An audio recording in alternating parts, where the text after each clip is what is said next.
Welcome to Flat Earth Debate, Uncut and Aftershow. I'm your host Nathan Oakley, and if you are new to this channel, or you've not done so already, then be sure to subscribe, hit the bell notification icon and join button if you'd like to become a Nathan Oakley 1980 channel member and keep up to date with the Flat Earth Debate.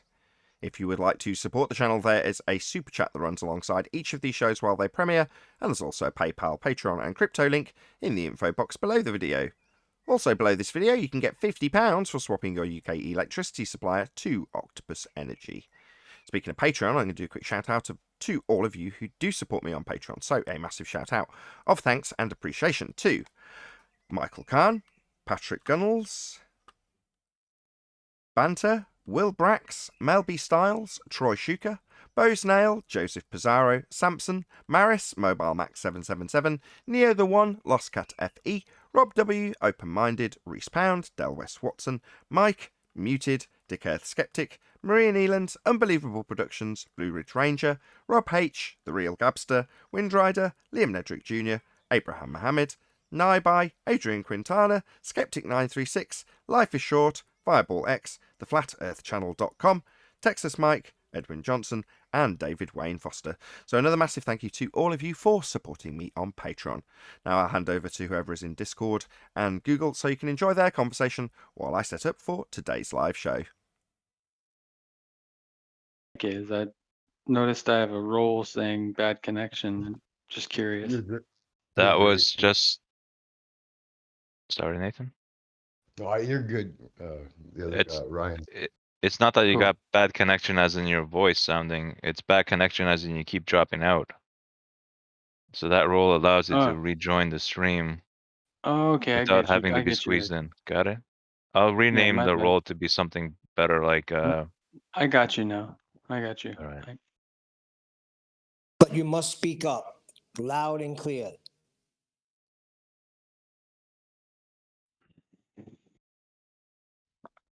What? I Or couldn't maybe hear you. not.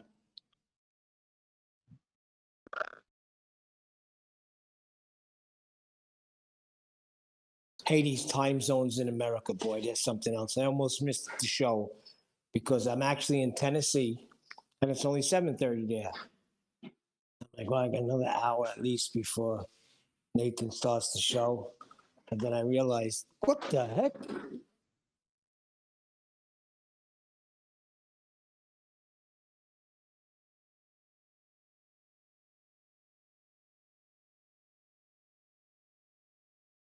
Check these out in live stream that I there's a couple of pictures of a piece I'd come across for a really good price. It's really old. It's like a world timekeeper. It's like a map, like an older map with it has like the time for each area. The time will be in black if it's nighttime, and it lights up. And just, I'm curious what you guys think. I'd like to know who set that up and figured it all out. Right? Looks like that damn Ethereum mechanism.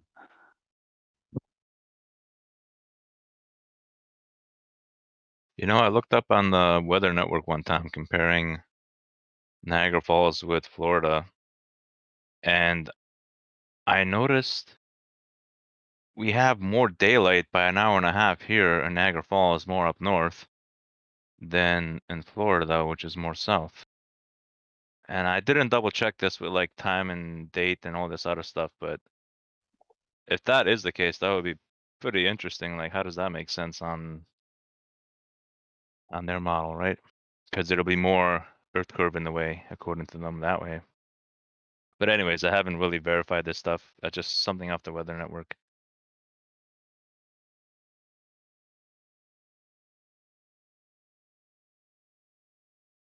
Yeah, I just thought it was so cool how they were able to, darken the area.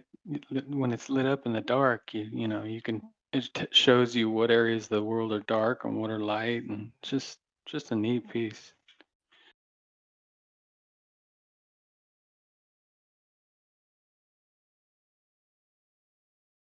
Pretty interesting artwork too.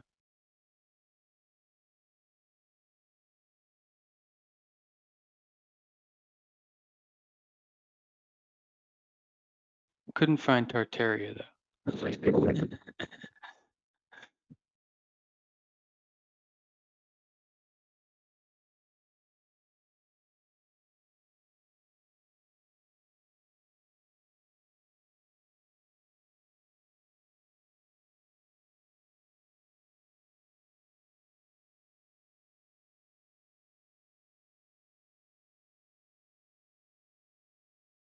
Wow, that's a lot of dead air.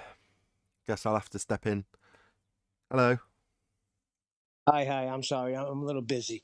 So I'm in Tennessee, actually. So I almost missed your show because of the darn hour time difference. If I wasn't focused, I would have missed it. Well, at least an hour of it. And I'm a dedicated listener and participant. I see. Very good. Good to know. What's good to know is I'm trying to get a hold of Austin. Mr. Witzik gets it. Because I remember when this whole thing started and all the countries locked everything down, right? He used to boast how Tennessee is wide open, nobody wearing a mask here. I don't know what you northern states are doing, but over here it's wide open. I'm here and it's not wide open. It's like worse than New York. They don't even take cash here. Well, that was Only then. card. That was then, right? This is now. That was then. Well, yeah, but still, shouldn't it be even lighter now? I mean, over a year has passed. Maybe not. I don't know, Neil. It could be the part of Tennessee he was in. I mean, I'm in Nashville, so I mean, but geez, very frustrating. Just yeah, I told you what 18 months ago when they started calling it the new normal. It's the new normal. What do you want? I know. I just thought of it right away. I figured I heard Witsit talk about it frequently. So I was like, all right, it's gonna be loose over here. Don't worry about putting anything on your face. No diapers when you're going to eat dinner. Yeah, okay. Whatever.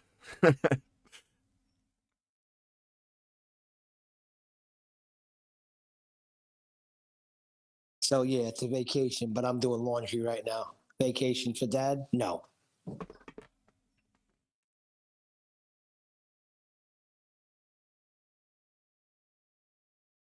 made a few adjustments to see if I can make it a bit clearer between the two panels, between Discord and G+. Straight away there was an issue. As soon as you spoke, it clipped. I was like, oh, great. I've got to start fiddling again as soon as I start recording. So I have to monitor this back after the fact. What I don't understand. What do you mean? Like it's a little rough when the two of us are on together, Discord and G Plus or Just Meet, whatever you fiddled want to call it. I've just fiddled around with various different things.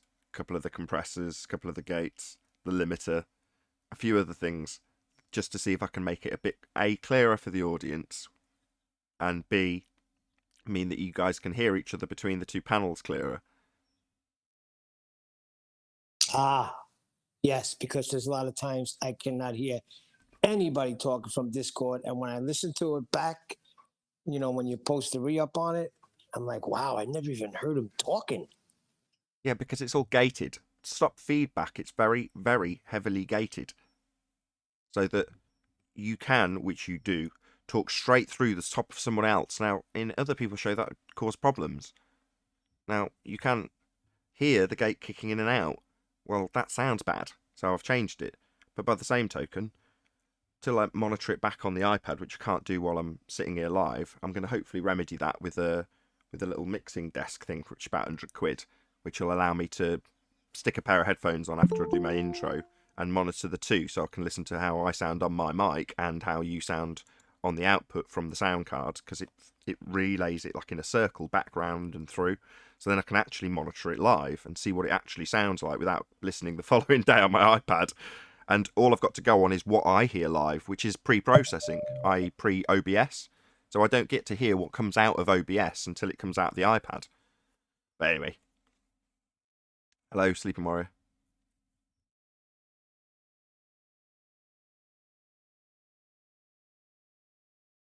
This is going to be the ultimate test as soon as Sleeping Warrior blasts through, clips everything. Hey, Sleeping Warrior.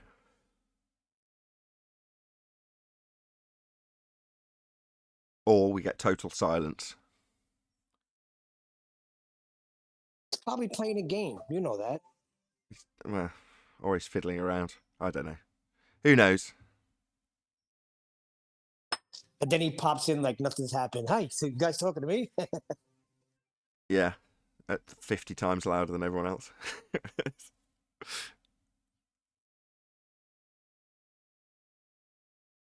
Good morning. Hello, 10th. How you doing? Very well. Hey, Sleeping Warrior. No. Just giving us feedback, Sleeping Warrior.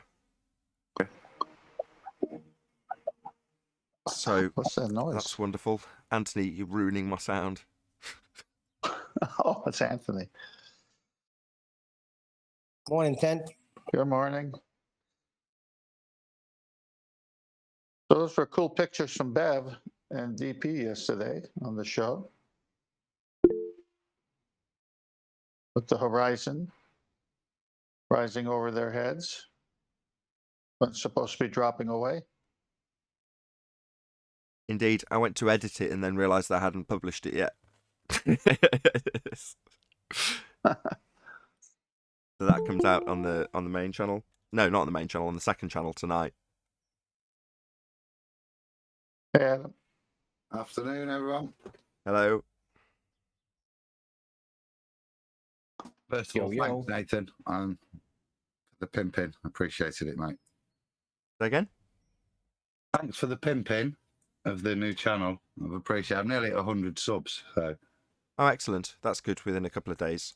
There's a Yeah, few really. milestones, and 100 is definitely one of them. we're Can getting you hear me, there. Nathan?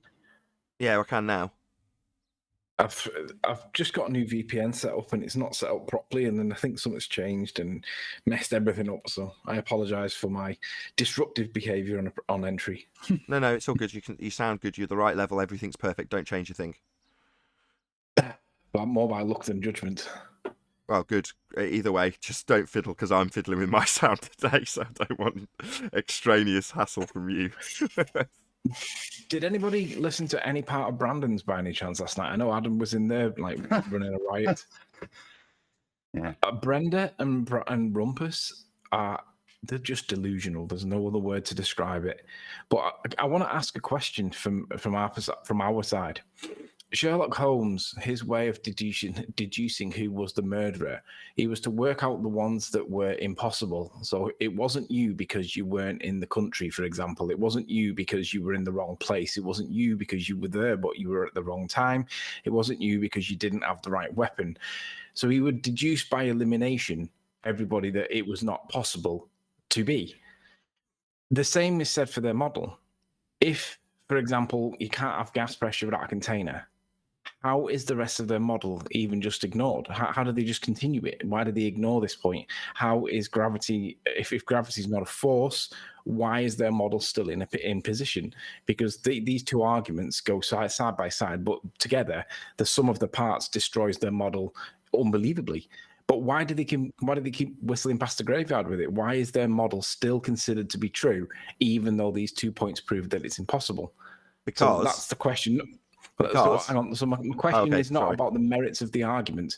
My question is, why do they still push their arguments based on the argument that we show is demonstrably false? Why do they still push it anyway and completely ignore it? because it is easier. Get on him. Oh, my bad. It's not like I just said because 5 times and he asked me to wait. See, I didn't hear that. I'm sorry. All right. Because it's easier to lie to somebody than to convince them they have been lied to. So upon telling them and showing them how they've been lied to, they brace against it. Also, it's part of a religion.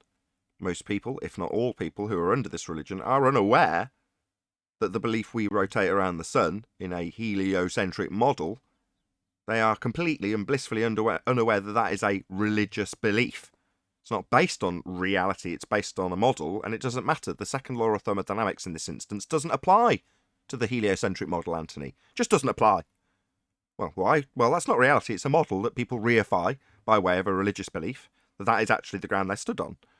And it doesn't matter that your law of nature doesn't work in their model, because it just doesn't apply to their model. It's not reality, but they don't like that bit. Hold on now. You yelled at me for saying why the other day. And here comes Sleeping Warrior with a why. And you just explain to him why. What's the catch here? There is no catch. You just ask him why I told you off. No, the other day we had the big thing, me intent, like I care. Like, why are you concerned, or why I does it see. bother you? No, that's a fair point. Yeah. I suppose I'll ask Anthony that question. Oh, you ask it, Neil. You've raised it. Feel free. Who cares why? You give them the evidence and that's it. They do it what they want. To try to figure out a baller's mentality is to go insane yourself, because I agree with you, Anthony. Once you have your eyes are opened up to the fact that you cannot be breathing right now if we're not contained, their whole religion goes out the freaking window. Bye-bye. His question's, why'd you care? Once you've gone into the compound, realised that there's a cult leader, spent some time with all the cult followers, and then sat down with one of them and said, you're in a cult. What he's telling you is complete nonsense. Here's how. And they brace against you. You scratch your head and go, why does the cult member not want to believe it, despite the fact that I've shown glaring contradictory evidence to what their cult leader told them? I don't get it. That's what you're asking, right? So, response, why do you care, Anthony?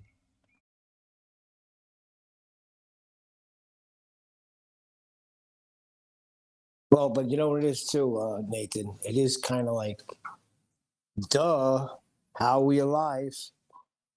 We have to be contained. So something that obvious, you would think everybody would grab onto it.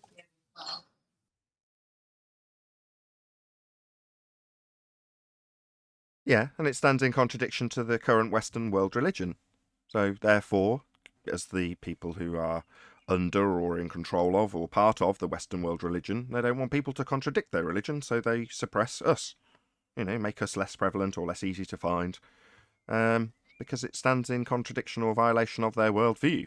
Worldview, not the world that we live in. That goes about its general, being without us interfering, or it doesn't really matter what we do. It's just, the world is the way it is. We are experiencing gas pressure. That is just how it is. I'll answer that question. The why is simple for me, is because I want to help people come to the truth.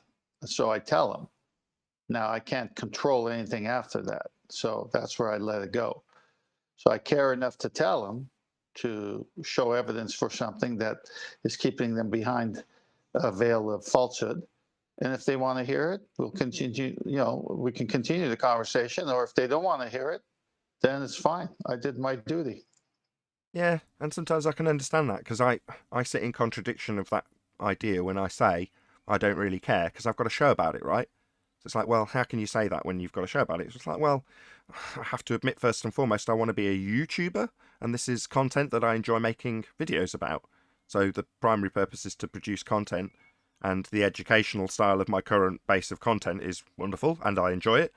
But that isn't me that doesn't really express any interest in converting people or bringing them to the truth. I'm talking about the natural world, science, and it's fascinating, and I love that.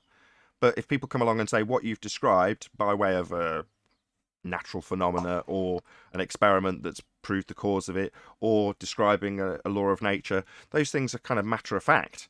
And if you go, no, I go, oh, okay. I don't care. What do you mean, no? What do you mean? It's actually the way your model says. I don't care. Okay, good for you. You want to believe that? Good for you. So when they do that, their model crumbles, because now they're saying my model's going to upstage your reality. And say, well, it's not my reality; it's also your reality. Exactly. What people want their reality to be, i.e., what they think their reality is in their mind's eye, is entirely their business. Me talking about how it really is, matter of fact. You know, it's nice when you come to somebody who says, well, I'm not sure I can actually accept that it's flat. And you're like, no, it wasn't a question of me asking you to accept it. I'm just telling you the stone cold matter of fact about the situation and the world we dwell atop, based on what we can actually experience and measure. One of the things we aren't measuring is drop. Hello, go on. I like this last sentence. Sorry, mate. No, it's okay. So go Exactly ahead. that what you said. Go on. That's last sentence. Sorry, because I didn't interrupt you. One more time. I said exactly that what you said the last sentence. That's I agree totally with you. Oh, well, isn't that nice? Thank you very much.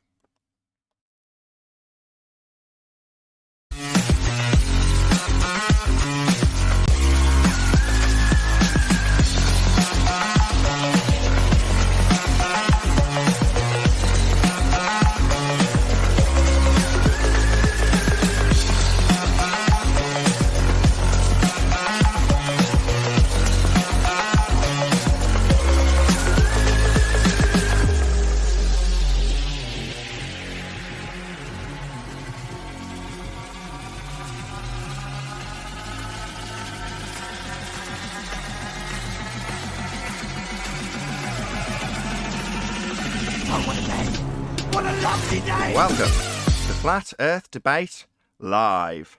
I'm your host, Nathan Oakley, and if you are new to this channel, or you've not done so already, how dare you, then be sure to subscribe, hit the bell notification icon and join button if you'd like to become a Nathan Oakley 1980 channel member and keep up to date with the Flat Earth Debate. If you would like to support the channel, there is a super chat that runs alongside each of these shows while they are live, and there's also a PayPal, Patreon and crypto link in the info box below the video. Also, below this video, you can get £50 for swapping your UK electricity supplier to Octopus Energy. Most importantly, if you'd like to join the discussion, simply mute the page you are currently watching, then click the link in the info box below this video to join the panel and express your views on the nature of Earth. If you do join, please don't swear. If you do, you'll be ejected, and if you are, please don't try to rejoin the stream using sock accounts. You'll be warmly welcomed back on the next stream. Please also share the show on social media. Sharing the show obviously increases the live audience, but this in turn increases the chances of a more diverse panel, so please share the show on Facebook and Twitter. One last time, if you're new to the channel or you've not done so already, then be sure to subscribe, hit the bell notification icon and join button to keep up to date with the Flat Earth Debate. Now, we are joined by 10th Man, Neil and Arwin in G+, along with Adam Meakin and a whole bunch of people in Discord. So welcome one and all. Good morning, morning. Hey, good morning. Afternoon. Hello. Good to have you. Hello, Neil. What was that? It's all very exciting. Hello, good to have you. Do you have a good show, Arwin? Yeah, it was okay. I asked because I lot didn't of get to see it. Personal Sorry. talk about people, but Personal talk? Oh dear, that's not what I'm interested in. Don't tell me, please. no, I'm not gonna drop details. But apparently, a whole bunch of people just asked, like, "What about this person? What about that person?" And so, yeah, it happens. Yeah. You didn't get brought up though this time. Nathan, can I Morning, just do a guys. quick mic check? Morning, chocolate. Go on, sleep. Let me just do a quick mic check. Let me know if you can hear Brenda talking in the background. Did you hear her talk then? No. But thank you for doing this Okay, right at the no beginning of the worries. live show. Tell me That's you just got what it I awesome. really No, we're not gonna wanted do it. after Have you specifically had a saying cup of tea or something? specifically saying I please don't. wanted to talk about a logical reasoning. She made some silly representations about the Black Swan argument on Brandon's last night, and essentially I wanted to really go through with them, because if she's going around making the heinous nonsense of illogical statements whilst being logical, then you have to ask her to correct her position. So let's get through housekeeping and let's talk about Brenda for a bit. I'll tell you what she said. You already are. Go ahead. Okay, so she said that the Black Swan was, she gave two logical statements against the Black Swan. She said the first one is that it's an argument of equivalence, in the sense that you're equivocating between the horizon being optical and actual. And I'm like, no, they're contrasting between optical and actual, not equivocating between the two.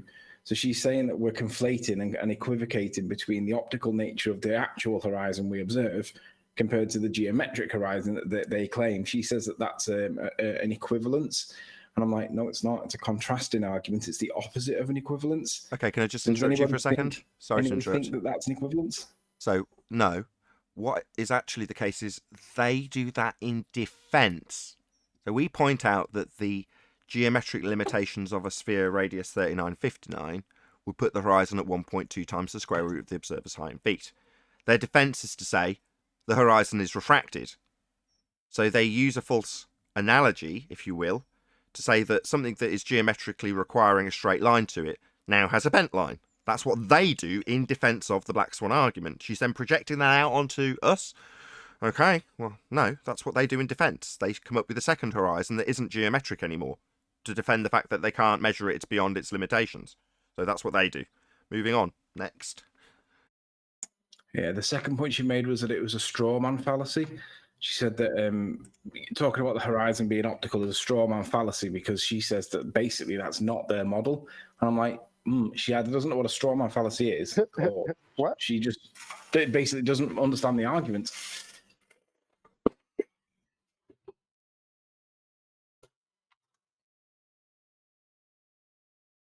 Was that it? Yeah, she said it because it's a prediction of the globe model rather than she said that because they merely predict it rather than like prove it, then we're making a straw man argument because they never proved that it's a non-geometric horizon. They always just accept that it's a refracted horizon. And I was like, wait, was this before or after she was fighting for her model that her model does not make accurate predictions? Because that's when I turned it on and I found it quite hilarious because we've been told for years, haven't we, that their model makes predictions? And that She they're was accurate. literally fighting that it doesn't. I see. Yeah, she also said that 2 plus 2 equals 4, and if you get two liquids of the same temperature at 2 degrees, she said that if you add one liquid of 2 degrees to another liquid of 2 degrees, that you get 4 degrees out of it. And they got her to clarify it, and she said it because 2 plus 2 equals 4, always in mathematics, always. So when they applied it to 2 beakers of 2 degrees temperature, she then had to say that it resulted in 4, and it obviously doesn't. It's still 2. And then she said, well, it's because mixing is not calculating. But essentially, the point that we're saying is that mathematics doesn't mean it's the reality. She then started arguing that just because you're mixing two liquids together, just because 2 plus 2 does equal 4 doesn't mean you'll get it in real world. And I was like, that's our argument, darling. I mean, it was just brilliant. The hypocrisy and the double standards was outstanding. Yeah, that's the other thing that I heard that had me on the floor. Like, really? So now you're straight telling us how mathematics, abstract mathematics, are not always accurate in reality. Again, like Anthony said, that's our point. Thank you. Indeed. Catching It up. sounds to me like they're starting to use our arguments against them as defences. Well, we're not saying it makes accurate predictions on our begging the question proof of nothing perspective hijacking Earth curve calculator, in spite of the fact that we've used it for years to say it makes accurate predictions when we compare our begging the question proof of nothing perspective hijacking Earth curve calculator to pictures we take. That's why we compared them. Until it was pointed out that it didn't have any perspective and we've debunked your R value that it's based on at 3959 miles. Now it doesn't make accurate predictions and they're fighting to tell us how inaccurate their model is. Yeah, we know, we don't adhere to your model. Yeah, that's exactly what she was saying. Yep. It was great. Shout out to Unitox Femu, who says, I'm sorry if reality doesn't match with your model. Yeah, exactly. Sorry about that. Moving on. We don't care. It's your problem, not ours.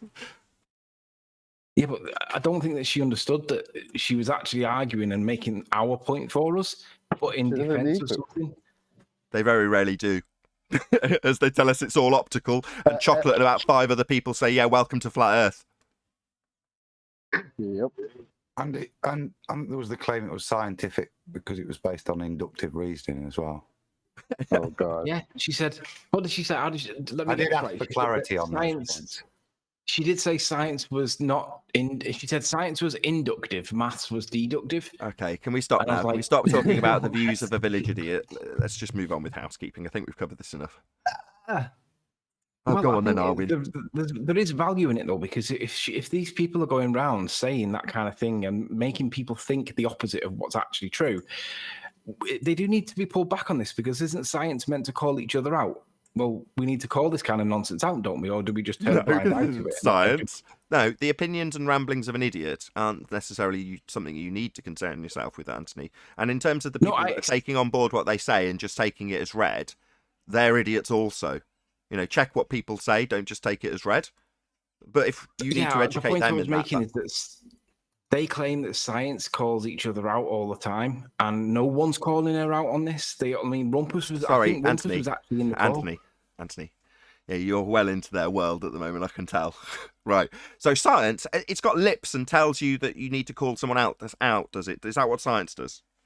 No, that's what they claim. They claim. I know. Science calls Yeah. each other out all the time. I'll restate. So why are you taking it serious? Yeah, I'll restate my position. In terms of the ramblings of idiots, who cares? Meanwhile, science itself, has that got lips to tell you to call other scientists, in quotes, out? Or is it merely a method? Just a method. Just a method. Just a method. Right, so when idiots say science says we should call each other out when we get things wrong, that's just the ramblings of idiots, most likely globe believers. Yeah. Yeah. I just got hung up that Brenda said that math is a literal language. And then I asked in chat, of course, nobody responded to it, but I did ask, so could anybody please speak math to me? So, like, can you speak in math to me, right? And that doesn't mean 1 + 1 is 2, because that's not math as a language. That's actually English. Using the English language to describe math, right? So now speak math for me, please. It's still the same thing, Aaron. If that's what she said, then she's right. It is a language. Like, English is a language, and to describe the numbers in maths with English or any other language doesn't change that the maths itself is just another language. It is. It's abstract like any other language also. But it's not a language you can speak. Adam, without the assistance of another language. I can hear Adam in the background taking his belt off. Adam was the one in there doing the spanking. It was great. Well done, Adam. That was funny. Right, Rumpus sound as well. That was lovely. Rumpus showed up. Oh, that was great, man. But he was gonna explain it. It only took like 30 minutes of him doodling, making everybody forget what the entire point was in the first place. So he succeeded. Very triggered, doesn't he? Especially if you call him a liar, Nathan. That was what I found. If I said I can't trust the word you're saying, you're a proven liar. Oh, right. Rumpus is a proven liar. He claimed that back in the Isle of Man discussion, he refracted the horizon, when in fact he was refracting targets with respect to the horizon and drawing a tangent to it, the tangent that he now lies about continually, because he is a proven liar. Nathan, can I say something really quick? You can, after I shout out Unitox Femi for the super chat. When I grow up, I want to learn to presume better, to improve pseudoscience, and with improving pseudoscience, I can help modern science, says Unitox Femi from the chat. Okie dokie. I sense a tone of sarcasm there, Unitox Femi, but thank you very much for the super chat. Go ahead, whoever it was from Discord. Yeah, I wanted to say something regarding the maths thing, because I had the red mic and I couldn't unmute. So the thing that I wanted to say is that that thing that you were talking about doesn't mean that maths don't describe reality. It just means that in order to get, in this case, the resultant temperature of mixing a 2-degree liquid and another 2-degree liquid, you don't need to sum the temperatures. You need to make the medium, or I don't know how is it called in English, but for example, the number in between of two numbers. I don't know if I expressed myself correct. Yeah, is your point? No, hold on, sorry, 1 second, Chocolate. No offense, but that was around about the time that I told Anthony that this wasn't interesting anymore. You want to focus on that particular bit, do you? No. It was just that I wanted to say that, but I couldn't unmute. So no, I got that. I got that bit. Yes. Okay. Can I thank ask you. him a question? Sure. Yeah, dude. What your point is to what? To tell us that math is reality? Is that your point? My point is that maths can describe reality in some cases it can't, of course, but in other cases it can and is totally valid to do mathematical operations in order to get a value that you can describe in reality. So maths can describe so- reality. Would you agree? Right. Okay. Would you agree that it doesn't cause reality? I mean, I don't think that maths. I mean, if I correct me if I understood you wrong, but I mean, maths. I mean, if I have two pencils, the math itself doesn't create that two pencils. You know, it's a way to describe a thing that we see in reality. So All just right. answer the question. If can I ask him if you have if I have 2 pencils, can you take 5 pencils away from me? Yeah, of course. In that case, it wouldn't be a You can do tangible that thing. I'm talking about reality, my friend. If I'm holding 2 pencils, can you take 5 away from me? Yeah, that was not my point, because I said that in some cases it can't describe reality, but in that case you can represent it by, for example, like I owe you 3 pencils, and I need 3 pencils in order to reach 0 pencils. I mean, it's a little bit, it's not That's really tangible, accounting. but that's the way to, yeah, it's not a accurate reality, but yeah, that's it. So it's not It's not it doesn't always reality. describe reality, right? Yeah, of course. All right, so that's our point. I Right? think he missed also Anthony's point. Anthony, ask your question again, because I don't think you got it. Yeah, Math might be I able to thought that describe reality, but can maths cause reality? I don't understand your question. That's the problem. Because Cause ball-earthers think that reality how? maths is reality. Only secondary. Math is only secondary. So, I mean, okay, sorry to interrupt for 1 second. While it can be described to use or used to describe reality, and sometimes it could get it wrong. So, in this particular instance, at the end of the equation on paper, you've got 5 pencils, and you're saying, well, chocolate's got -3 pencils, but in physical reality, you can't have that work. He can't have -3 pencils, and you can't end up with however many more than he's got. If he's got 2 pencils, he can only hand you 2 of them. You can't end up with 5 and him owing you 3. You just can't do that in physical reality. You can do it on the books, in the maths only. However, my point, can you also describe things that don't exist at all in this abstract language? Yeah, that's true. I thought that your point was that maths don't describe reality. But No, you can. In any case. Sure, you can describe it with maths. Nobody's saying that the abstract language of anything, it can describe things that are true, but in the same way as I can describe and make up something in the language of English, I can also do the same in maths. Would you agree?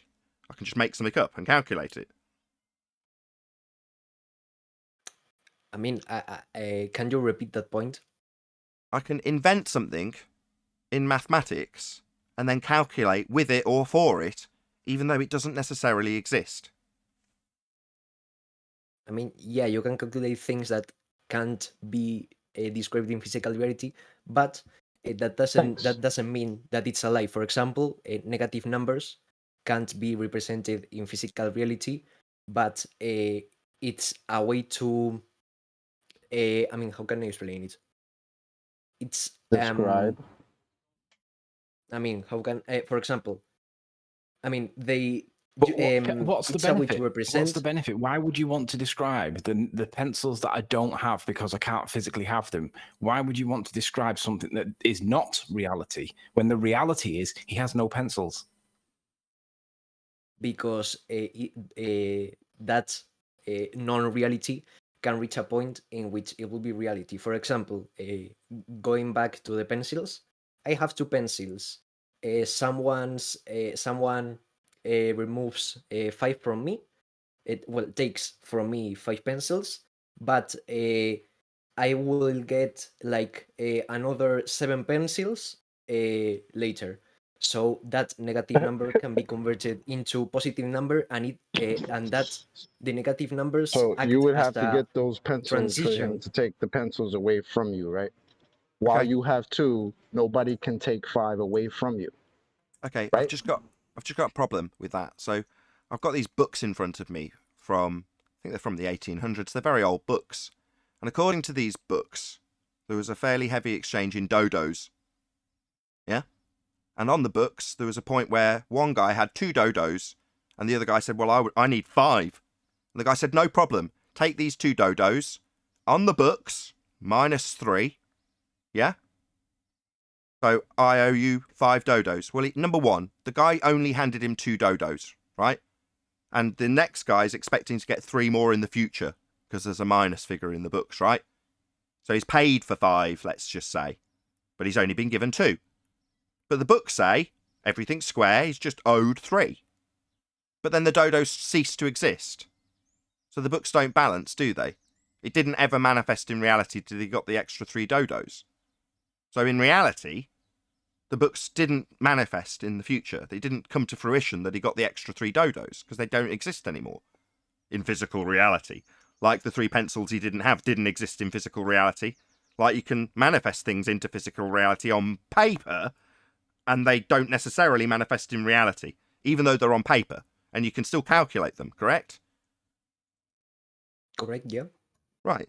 So things like R values, radius values, you can calculate these things into existence, but they're not in physical existence or reality in any way. You can't actually measure an R value in reality. Why not? Because we Why don't have the a R value geometric... doesn't Maybe ask me why not and then start talking. Because it triggers you, because you're a globe believer, and me telling you precisely why you can't get R means you need to talk through the very first breath of that explanation now, doesn't it? Yeah, I'll tell you why. Because to acquire it, you'd need to measure some physical geometry, and the way it's measured is with a tangent that's straight. Now that would be to a physical geometric sphere edge horizon, the tangent point, straight line to it. That's how you get it. Now, we've debunked that with the black swan. The limitations of a sphere radius 3959, the assumption that's made up in your maths that doesn't exist in physical reality, can't be acquired. You can't measure it. You haven't got a physical horizon to measure. You even tell us how refracted it is. So definitely not going to be acquiring a geometric value of R from that horizon. We've debunked it as a physical thing like an Earth curve edge that you assumed until we debunked it. So now you can't measure R. It only exists in the maths. I'll give you a little quote from one of your compadres called Rumpus the Liar, who says the geometric horizon only exists in the maths. End quote. And it's true. You can't acquire it in reality. It's not in reality. Your radius, that is. Because you haven't got a geometric horizon. And a sphere would have one. It would be obvious. You'd have a tangent point in the distance. And the one that your sphere Earth would have would be 1.22 times the square root of the observer's height in feet. That's where it would be if you had a physical sphere beneath your feet, and we don't. The horizon to be on the limitations of a sphere radius 3959, debunking the assumption that only exists in maths. Hope that's clear. Okay, 2 little things. First one, I'm not talking over you because I mean there's a little delay between. Meanwhile, we only have one horizon, and the horizon in your globe maths is geometric, not refracted. You'd need a straight line to it. I suggest you babble about how you interrupted me at the beginning of that explanation rather than addressing it. I'll interrupt you with the rendition of your demolishment of your globe faith. You can't measure R, you haven't got a geometric horizon. Want to talk about the mic? No, it was just pointing out the delay. And the second... Yeah, and the delay that we haven't got 2 horizons, a geometric and a refracted. You can only have 1 horizon, and your globe horizon's geometric to get R from it. Until it was refracted with the black swan argument rebuttal. Now you don't have a geometric horizon to get R, so it only exists in the maths. Maybe address this non-real mathematical value that we've been discussing until now, and now it seems that the whys and wherefores of the show are more important than responding to your R that you don't have. The second thing was about the R value that I was going to say, and the thing that I was going to say, I explained it. I think you have 2 entire shows of me talking about how to get R, so I'm not going to repeat it. And yeah, that's it. All right. Well, I'll repeat it. We only have 1 horizon, and the horizon in your geometric globe Earth model is a tangent point that you no longer have because it's refracted according to the globe believers. So the geometry dies. Your model dies. It needs R and it needs a tangent point to get it, and you haven't got one based on your horizon. That's the summary of the demolition of any globe faith based on geometry. You haven't got that anymore. Your model's dead. And I'm once again saying that you don't need a straight line to the horizon in order to take the R value. Have you watched the video that I sent you like 3 months ago? No. No? Did you argue about it 3 months ago here and come and describe it? Maybe it was about standing up and down at the horizon, watching the sun go behind it. Was that your argument? Yeah, I mean, you have... Oh, so we heard it then and took it to pieces then, and I can summarise it now because you detailed to it verbally and we ripped it to shreds? Oh, I remember ripping it to shreds. And that was the reason that I said... Because the sun's going behind a physical geometric sphere edge for a horizon when you measure it disappearing and standing up, based on where it disappears behind the physical geometric sphere edge horizon that you're saying you don't need. Yeah, you do. You need it for this example. We ripped it apart before. Did you want to circle jerk us and repeat it, even though I've demolished it again in very quick summary? I'm just going to say that watch the video is 7 minutes. What the video is about, something you've discussed here verbally and we've ripped to pieces, and now you need to suggest people go and watch the video that you've detailed to us verbally without listening to the rebuttal that's been summarised concisely now. You'd rather just recommend people go to your video and ignore the response that we have already given you when you gave it us the first time verbally. Yeah, we know. I've just ripped it to pieces based on your requirement for a physical geometric sphere edge horizon to block the sun, so when you stand up and look at the sun again, it's come from behind the physical geometric sphere edge horizon. That's my response. It's come twice now. We ripped it apart last time you put it to us. Maybe suggest that people go and watch your video again and ignore me. I mean, I think that you didn't watch it because... Oh, it's going to be about the video rather than about the rebuttal? Of course it is. Why would it possibly be any response to my rebuttal, ripping apart your argument that you claim doesn't need a physical geometric sphere edge horizon to derive R from? Yeah, it does. I've just ripped it apart 3 times, and you've ignored me and continually suggested people go and watch a bloody video, rather than actually addressing the rebuttal that you've had from me, based on the claim that I could even remember, based on your verbal rendition of it here last time, several months ago. So we've heard your argument, I've pulled it apart 4 times, just now. But what, you're just going to continually recommend the video or suggest that I haven't watched it like it matters? I've heard your argument. I don't care about your video. I'm not going to go and watch it. I'll ask you to put your argument to us so we can demolish it verbally, rather than leaving a little comment that you could potentially delete on your video that I have no interest whatsoever in watching when I run a live show and invite people to verbally put their arguments to us so we can rip them apart for a live audience. That's what I do, not watch your stupid video. Shout out to Unitox Femu. That R3959 is your dodo from the book. Yeah. Can't account for that anymore. Go on. Speaking of dodos, he said non-reality can reach a point of reality. Can you describe what I heard that? Describe how something it doesn't exist could exist. Can you repeat the question, please? You said non-reality can reach a point of reality. So basically, what I understood you saying was that something that doesn't exist can exist. Can you describe what you meant by that? Okay, so I'm going to explain it as an example. For example, the pencils again. Well, no, just numbers. If you, we only can perceive things physically that are represented by positive numbers.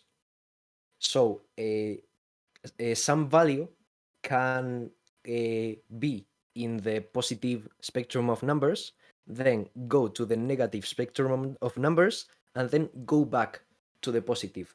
So that way it comes to reality. It's not, I mean, it's not that things disappear and then reappear magically, but yeah, I don't know if I explain myself well enough. Yes, you did. I didn't understand anything. How we measure radius? How we have straight line to the horizon? That I need to know.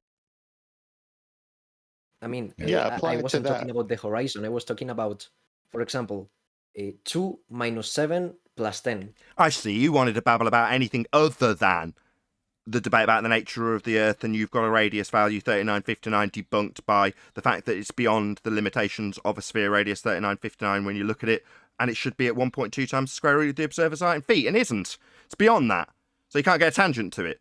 But you wanted to talk about basic maths. I see. That's fascinating. Yeah, we want to talk about the nature of reality, and how the majority of the Western world think they're on a sphere with a radius 3959, and yet that only exists in maths. Doesn't exist in reality. You don't want to talk about it. You want to talk about anything else but that. I know. It's always point number 2. We'll come back to your point about the debunking of Earth as a sphere after I talk about some other thing that's not relevant. We know. You never want to talk about the actual point. Where'd you get your radius? It seems that... Where'd you get it? It seems... I understood. Listen, you said -2 plus 2 minus 7 plus 10. That it's -7. It's 5. Yeah. But And, first of all... and what that has with the shape of the Earth? Yeah, meanwhile, radius. Yeah, I was talking about that. I was talking about that because they asked me. This is math channel. This is Nathan. Are you doing math this week? Can we relate it to what Ten's question was, which was in terms of reality? Can he do it? So he tried to, and he came up with the sum 2 minus 5 plus 10. Well, no, that is not doable in reality. The only way in reality you could do that is 2 plus your 10, then minus your 5. So no, your maths isn't representative of actual reality there in the example you gave. But in any, in any kind of operation that the result is positive, you can skip, making each step and going right away to the result. For example, the 2 minus 7 plus 10, you don't need 2 pencils, then subtract 7 and then add 10. You can do that, in your head, and then you get the results and you can express that. Yeah. So it has to be done in your head. You can't do it in reality. That's the whole point. Just like you said, you have to do it in your head. Why do you have to do it in your head? Because you can't do it in reality, right? But in reality, if you skip that level, it's straight, you can do it then. Okay, so we've got Al-Biruni's derivation of R by way of a physical measurement to a tangent point horizon, marked on screen as C. Right angle to it because he's got a straight line to it. Now we're told when we point out that this would be the geometric limitation of a sphere radius 3959, and that point, C, can't be beyond that limitation if you can take a measurement of it. Now when it is beyond that, they say that the line to it is curved, meaning that you can no longer do this measurement and get R anymore. That's the point of the argument. This measurement on screen cannot be done anymore. Why? Because they say the horizon's refracted. Well, then you can't take a geometric measurement of it. Bye-bye, globe Earth. Your assumption of R has no justification because you can't measure it. So your maths is irrelevant. You don't have an R value. You don't have a sphere beneath your feet. There's no drop. There's just a horizon that had been formerly used to derive a claim to be physical location to measure a radius. The horizon's not a physical location. We only have one horizon, and the horizon in the globe model, as per the one on screen, is a physical geometric tangent point horizon, so you can measure R from it. Not anymore. Globe's dead. But I wasn't talking about that measurement. Oh, but you weren't talking about that. I see. You were talking about something else, maybe bookkeeping. Fuck off to a maths forum, Spaniard. I was talking about... Yeah, I know you were talking about something that's not the geometric horizon that can't be used to derive an R to claim you're on a sphere anymore. You were talking about bookkeeping. So I've told you, get lost, go to a maths forum. We're talking about the nature of reality. The Western world thinks you can measure R by way of a physical horizon. And we haven't got one. So your globe belief's dead. You don't want to talk about that, sod off. The picture that you are showing on screen, that measurement, is not the thing that I was talking about. So you weren't talking about Al-Biruni's measurement that derives R, that goes into the model so you can assume the horizon is blocking things into the distance and claim feet and inches values are blocked by a physical geometric sphere edge horizon in your begging the question proof of nothing perspective hijacking Earth curve calculator. You weren't talking about that. I see. Then get lost. If you don't want to talk about the fact we've debunked the globe, then get lost. That measurement is not the thing that I'm talking about. Yeah, you told me that 3 times. We're talking about it because we're debunking Earth as a sphere. You keep telling me how you're not talking about it. We are talking about it. If you don't want to, get lost. That's the 4th time. If you don't talk about this, I will remove you. This isn't a maths forum. I'm not going to forever debate bookkeeping with you. Now it comes down to the brass tacks. You say this mathematical measurement exists in reality. It does not. It requires a geometric horizon. That's the point of the conversation. Not because you don't want to talk about it, or you're talking about something that's going to steer us away from the fact we've debunked Earth as a sphere. That is the topic of conversation here. If you don't want to talk about it, you are going to be getting lost if it's not the next thing off your lips. I mean, we're talking about getting the radius of the Earth. But I'm talking about getting the radius of the Earth, but not that way, you know? I'm talking about other way to measure it. What, like standing up at the horizon and watching the sun and measuring it that way? What? Can you repeat, please? Like watching the sun at the horizon and standing up and taking a different measurement after you stand up? Yeah, that... Like the video that you took apart that you did not in any way acknowledge or address the fact that I took it apart 4 times 15 minutes ago. You just kept recommending the video and ignoring me. Rather than talking about the geometric derivation by Al-Biruni, which gives you your R value, you're going to use a different method I've taken apart now 5 times by pointing out that it still requires a physical geometric horizon for the sun to go behind. You're just going to ignore that for a 5th time. I guarantee he'll now tell me he's not talking about the fact that he's claiming a sun's going behind a physical geometric spheroid horizon that I've mentioned now 6 times. Maybe he'll recommend the video or say he's not talking about this. You didn't take it apart because if you listen to me, you would understand that I don't need a line to the physical horizon. Because so you don't need a line to the physical horizon. So it is going to be a physical horizon. You're just not drawing a line to it in this instance, but you are going to assume it's a physical horizon. I mean, I don't need a physical horizon. You just said I'm not going to draw a line to the physical horizon. So it seems we've got a physical horizon that you're now going to lie about and say you don't need when the sun goes behind it. You don't need, but globe needs. Shut up, Sasha. No, I mean, in order to measure the radius, you don't need to draw a straight line to the horizon. You don't need it. All right. And that's why How are you we gonna can measure the R. radius then? How are you going to measure the radius? How I measure the radius? Can you repeat the question, please? I didn't listen. What, the one that you've just repeated back to us and then left a massive pause, given that I've pointed out on about 8 separate occasions that it's very much the topic of conversation? You've just asked, with an upward inflection, how I measure the radius? 10-second pause. Can you repeat that question I've just clarified? No. Because you'll be using a physical horizon. You don't need to draw a line to the physical horizon that the sun's going to be going behind, right? You've already taken this apart. Maybe if I say, does it matter that we've already taken this apart with a really high inflection? Does it mean that you'll ask us when we ask you to give us the R value measurement that you'll need clarity after clarifying that that's precisely what we're asking? Maybe this little obfuscation technique will take you away from the fact that we only have one horizon. And the horizon, in your begging the question proof of nothing perspective hijacking Earth curve calculator, is physical. Geometric. Claimed that it blocks things. And in your example, it's going to be blocking the sun now, isn't it? I didn't understand the question. Oh, you didn't understand, did you stuttering little bitch? Yeah, you did. Maybe claim me no comprehend English. No, I didn't. No, me no comprehend English? I mean, You don't understand how you're. You do understand. You repeated the question back to us in perfect English. Now you're lying if you say you don't understand because you repeated the question back immediately after it was posed to you, liar. Nathan, let's ask him, how are you going to measure the radius? Tell me that. Yeah, thank you. So, in order to measure this, you are, I mean, you go to a beach, well, to a sea level. You go to sea level. Then you stand down, okay? You lay. And then you see the sun going down. And then when it's covered entirely by the non-physical horizon, I mean, or the refractive horizon or whatever. Sorry, going down? Sorry, going down. So you're assuming that the sun is moving in a downward position below the horizon, which is physically blocking it. And then you've peppered it with refracted or whatever.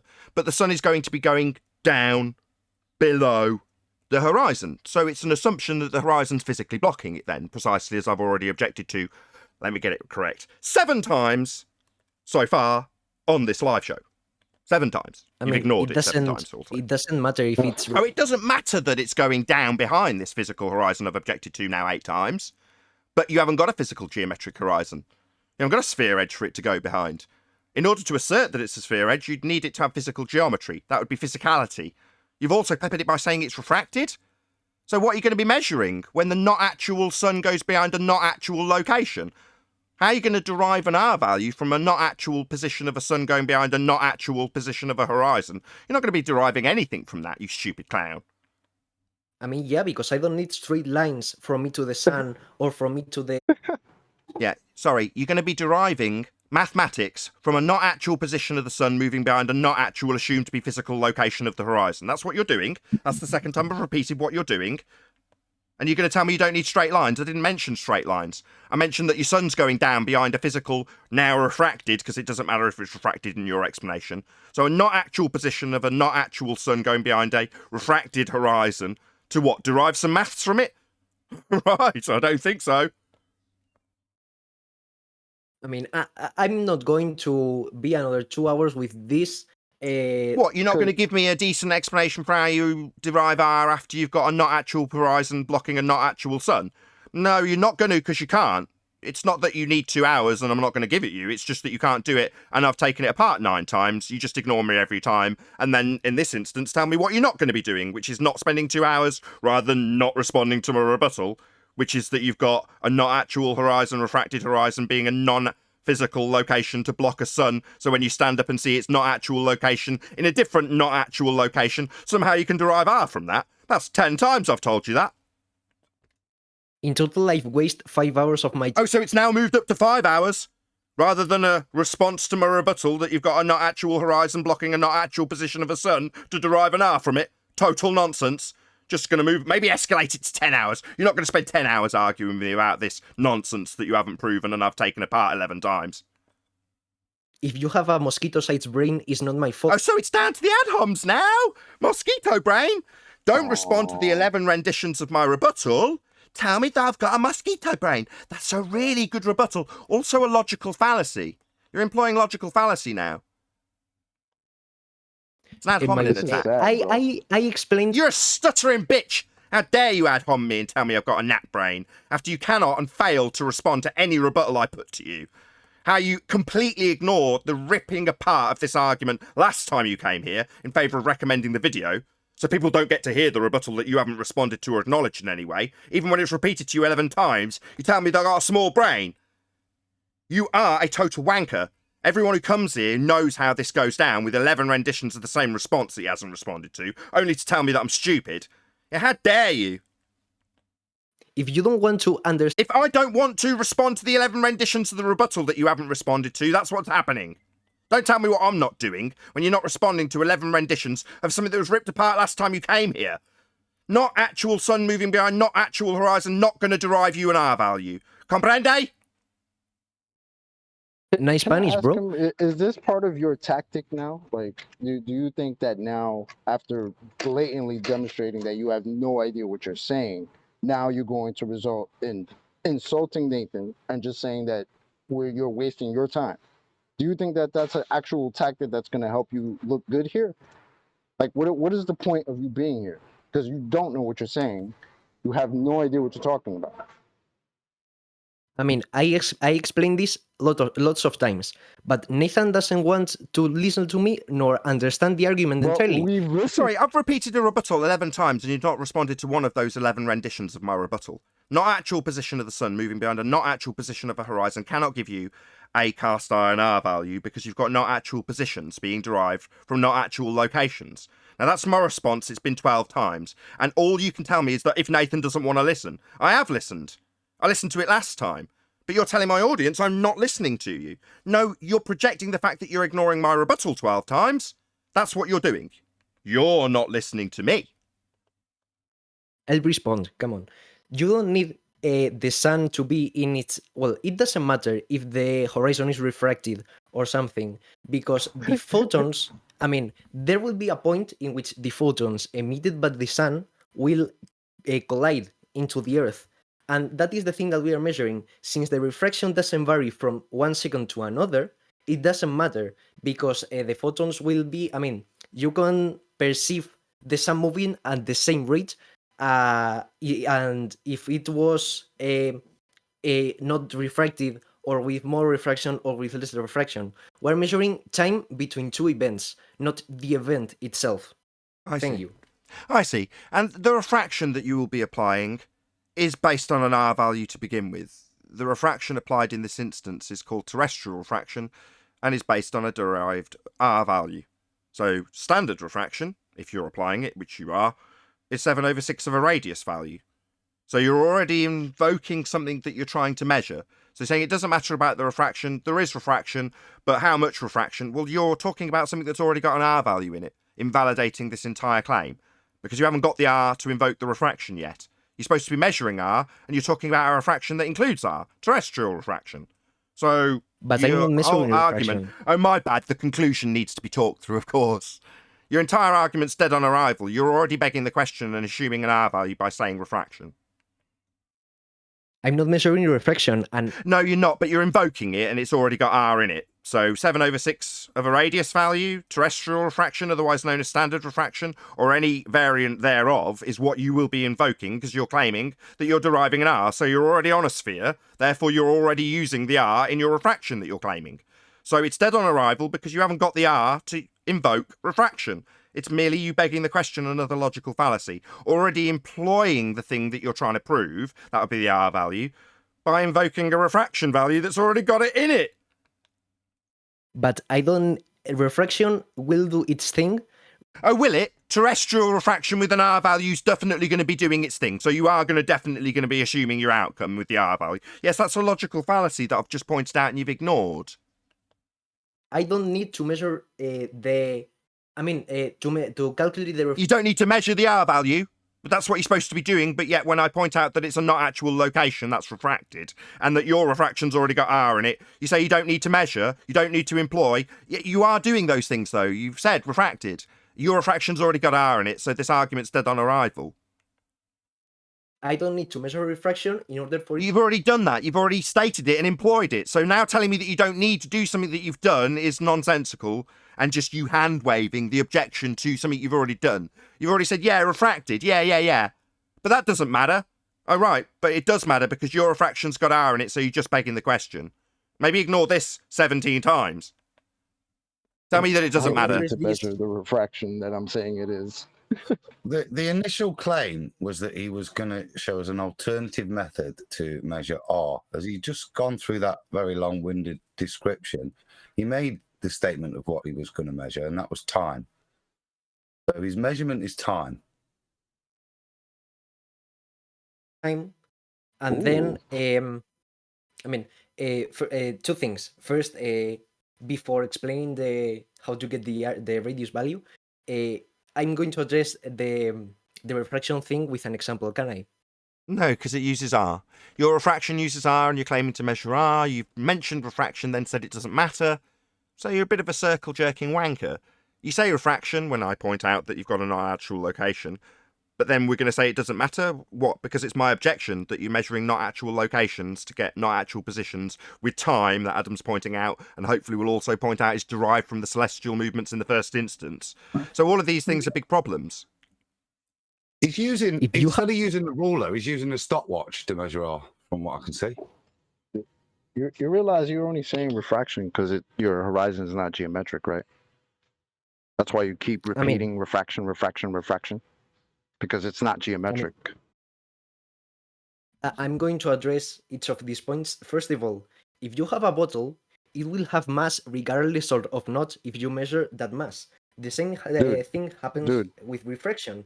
Refraction will happen regardless if you measure it or not. Then no, refraction happens in reality, but the refraction that you need to apply on a globe Earth needs R.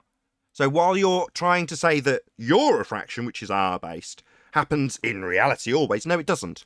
R-based refraction never happens in reality. It's an R-based refraction, and you're yet to even acquire R, and you're invoking this R-based refraction. No, this doesn't happen in reality. You're wrong. R-based refraction only happens in the maths also. You're wrong. Your refraction doesn't happen always, as you've just stated. You are incorrect. So refraction doesn't. Terrestrial refraction based on an R value doesn't, and that's what you're employing when you're deriving R values. Your refraction needs R. That's the 7th time I've said it. Shout out to MultiTomTom, who says 1440 episodes and still no ball Earth proofsies. Very telling. Okay, so you have said that refraction doesn't exist because you didn't. No, I said terrestrial said that. refraction based on an R value only exists in the maths. So you've misrepresented my argument. What a scumbag. I say terrestrial refraction specifically based on an R value doesn't exist in reality. It only exists in the maths. He comes back with, you've said refraction doesn't exist. No, refraction in reality exists. It's just not based on an R value. And when you're deriving R values, i.e. measuring spheres that you assume, then your terrestrial refraction applies. But you need R before you use it. And you haven't got it yet. You're just making a concession for the fact that you can't get geometry because you're measuring not actual positions of horizons, blocking not actual positions of suns, to then time them to derive R values. No, mate, it's a complete dead-on-arrival arse mess when you've got an R value in your refraction that you simultaneously say, oh yeah, it's refracted, but oh, it doesn't matter. Yeah, it does. That doesn't mean to say that I say refraction doesn't exist. Light deviates from straight in reality. That's just not R-based refraction. That's what I made clear. And then you strawman me and misrepresented me on. What scumbag. Can't you listen? You have to misrepresent what I actually say. Your globe refraction that you're invoking, when you say refraction and you're deriving R from sunsets, not actual locations, at not actual horizons, that doesn't apply. It's not in reality. Is that clear? So if you said that terrestrial refraction doesn't happen. Go on, chocolate. Yeah, nice try in the misrepresenting, because he literally just said refraction does exist. But you want to turn around and say, oh, now you're saying it doesn't? Are you serious? He needs to misrepresent me to win.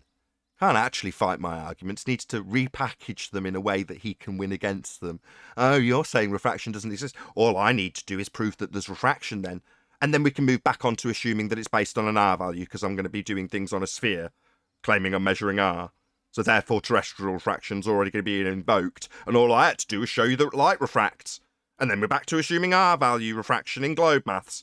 No, I make it clear that your R-based refraction that you were invoking when you were claiming you were measuring R, with refracted horizons and sun, to time them, well, that R wasn't acquired to invoke it. You ignored that 12 times.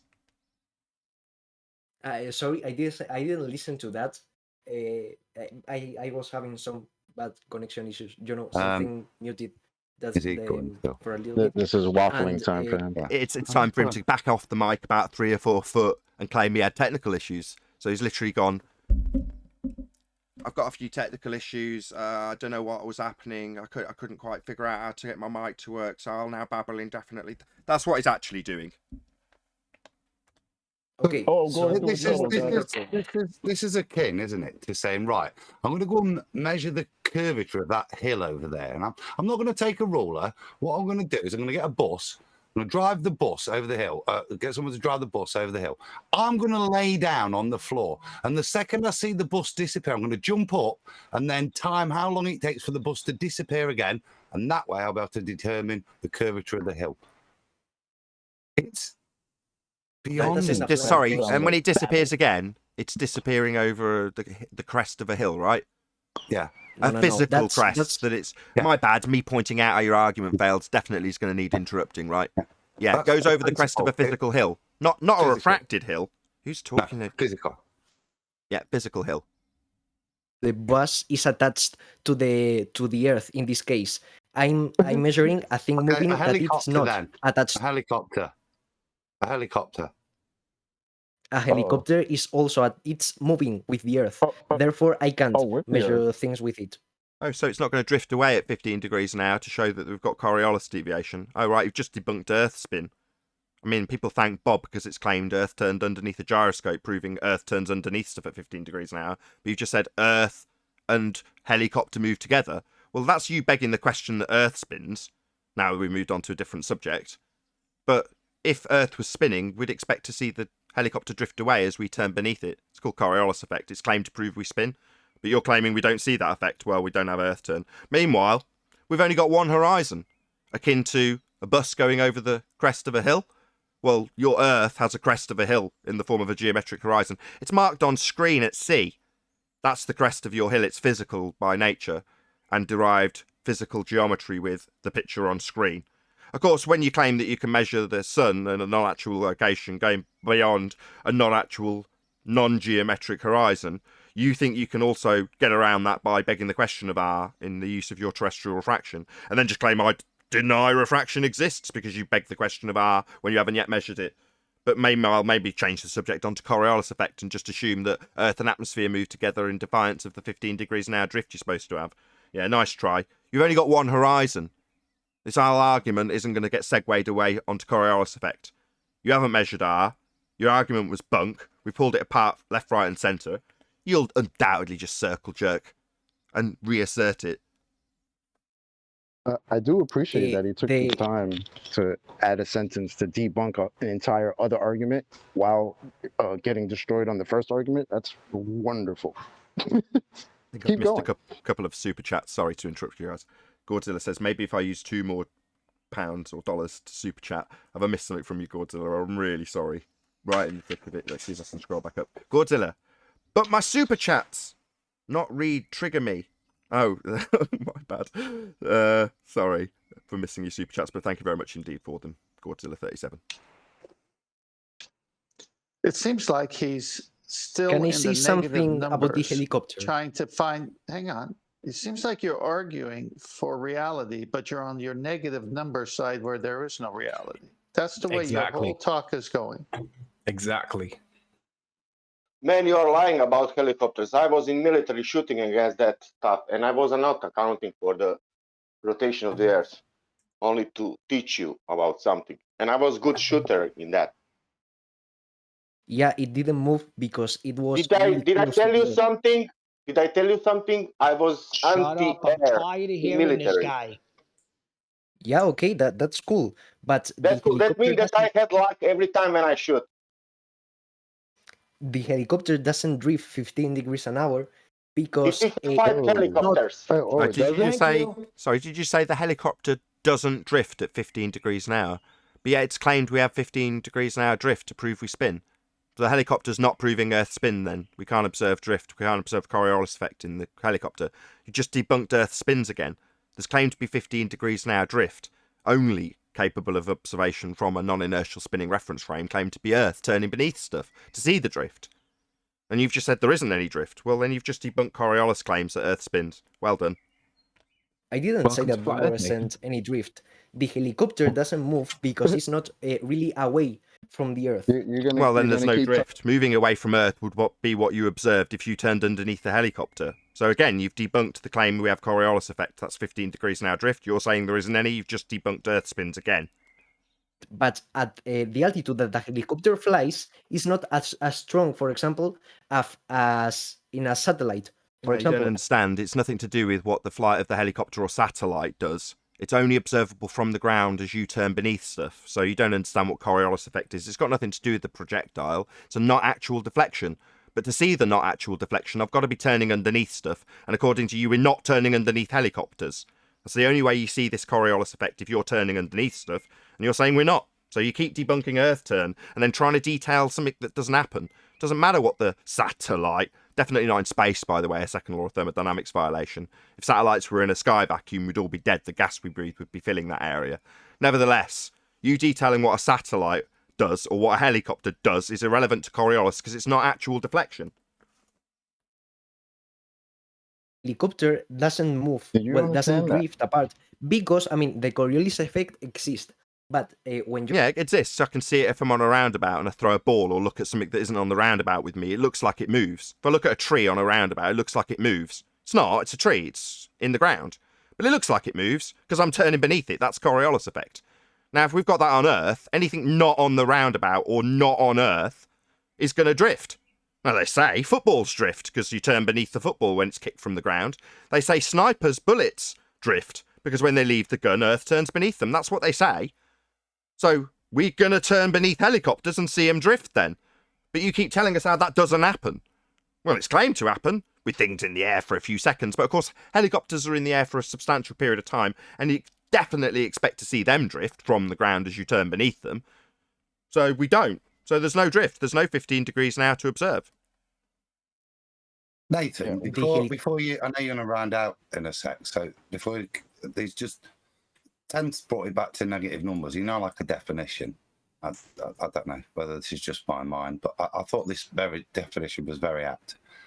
Negative numbers are often used to represent the magnitude of a deficiency. Ooh, I like that. I thought it was very apt for the nature of. I think that's a brilliant definition. We should use that more often, Nathan. With that, I'm going to say if you are watching this on either Nathan Oakley 1980 or Nathan Oakley Programming streams, then stay tuned as there will be an after show to follow. Unfortunately, if you are watching this live, this is where we bid you farewell. So, a huge, massive, enormous thank you to all of you who smashed the super chat. Really appreciate it.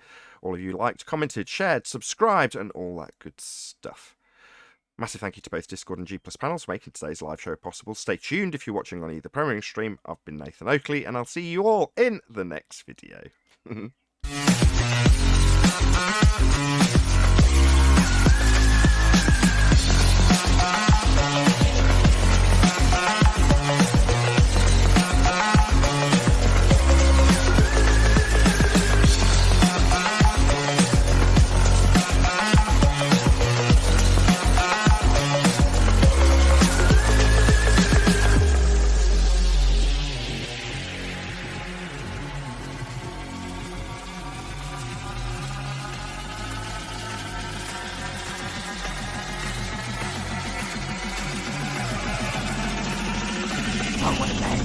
What a lovely day!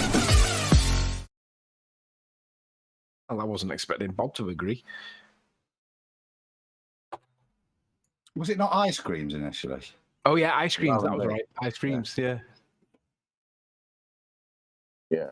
Listen, I'm tired of this guy, and stop calling him the Spaniard, because the Spaniard is Russell Crowe in Gladiator. And this guy does not deserve. Just don't call him the Italian. I don't know. Hold on. This guy's a proper warrior. As you've said that, I'm going to say the complete opposite. Kudos to you, Coppo Flakes. No, Nathan, stop.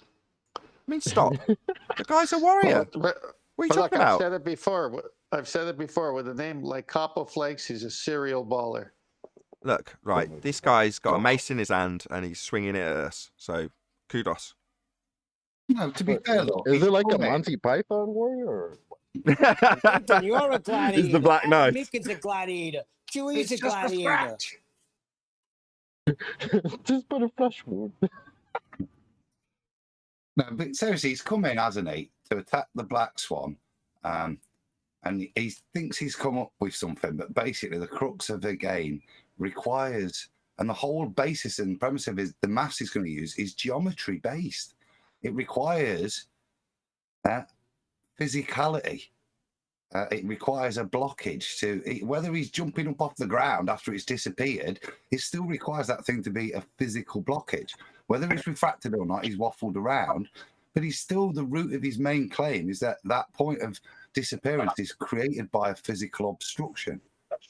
So I just got a super chat after the fact from James Richard. He says, "What are you going to do today?" ? I'm going to prove the Earth's curved.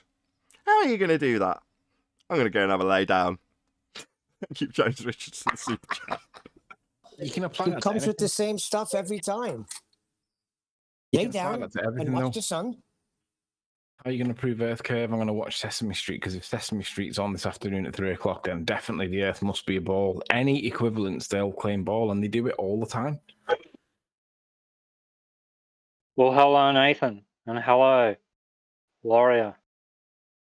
Hey. I want to ask Did you one bring the question, physicality? one only. No, There we go. moving away from the fact. One question. If I can get an answer, I'll be happy. How do three people looking from three southern countries at the same time see the same stars? What does that prove? Have we made a claim about it? I don't understand your question. What's the proving? I'm just asking. I haven't said anything. I'm just asking how do someone in Southern America, Southern Australia, and Southern Africa all look south and see the same stars? Look, I know Anthony's going to be really keen to get in on this, right? But is there a claim in your question? Is there something that we've claimed that you're disproving? What's the purpose? Simply asking the question, explain it.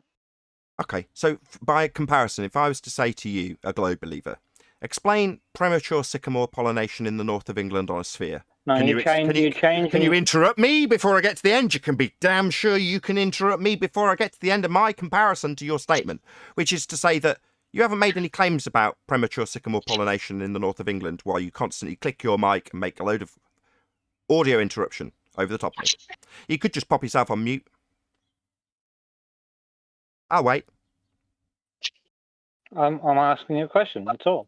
Yeah, and I'm trying to explain that unless I've made any claims about this, there's no purpose in quizzing me about it. I've not made any claims about it. And then I've given you a comparison and said, if I was to ask you, like you've asked me, to justify premature sycamore pollination in the north of England on a sphere, it would be unreasonable because you've not made any claims about it.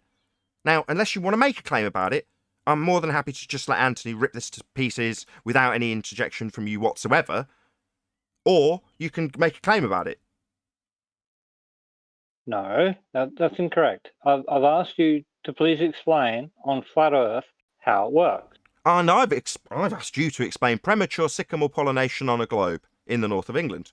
That's what I'm So asking. you're asking me a question. You're asking me a question to answer my question, which No, I'm pointing out that if I haven't made a claim about it, it's unreasonable to ask me to justify something that I've not made any claims about. And then I'm giving you an equivalent where I do the same unreasonable thing, which is to ask you to explain premature sycamore pollination in the north of England on a globe, even though you've not made any claims about it.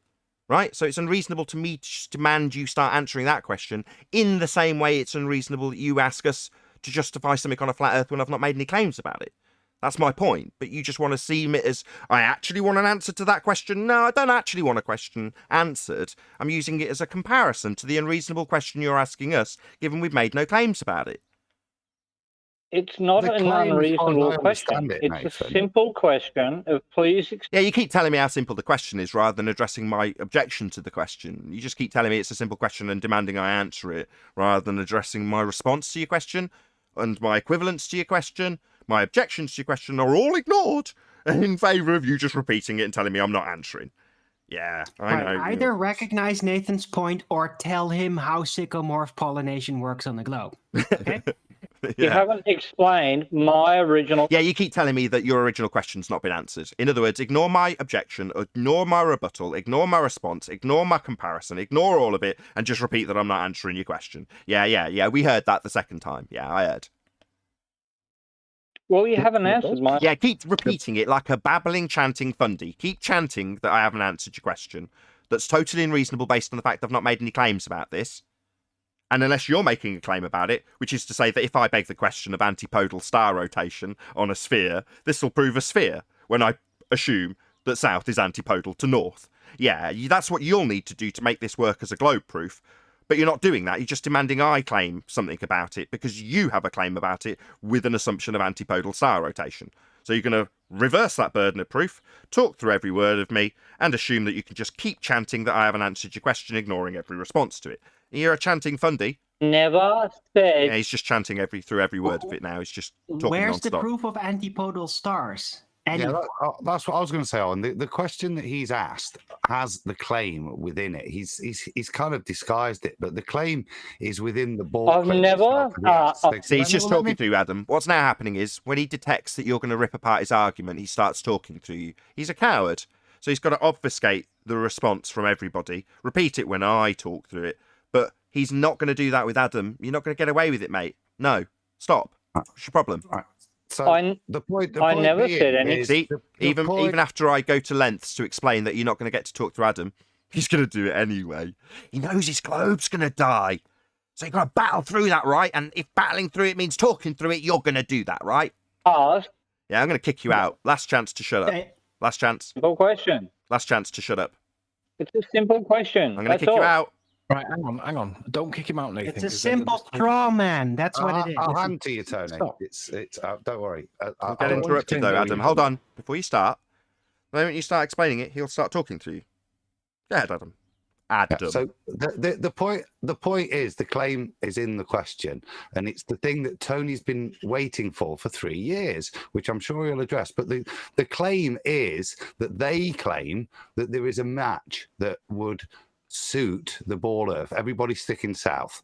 Yeah. Now that is their unsubstantiated claim that Tony's been waiting for 3 years for, and I'll finish there and on to Tony. Go, Yeah. Tony. What Meekin's making- unsubstantiated claim?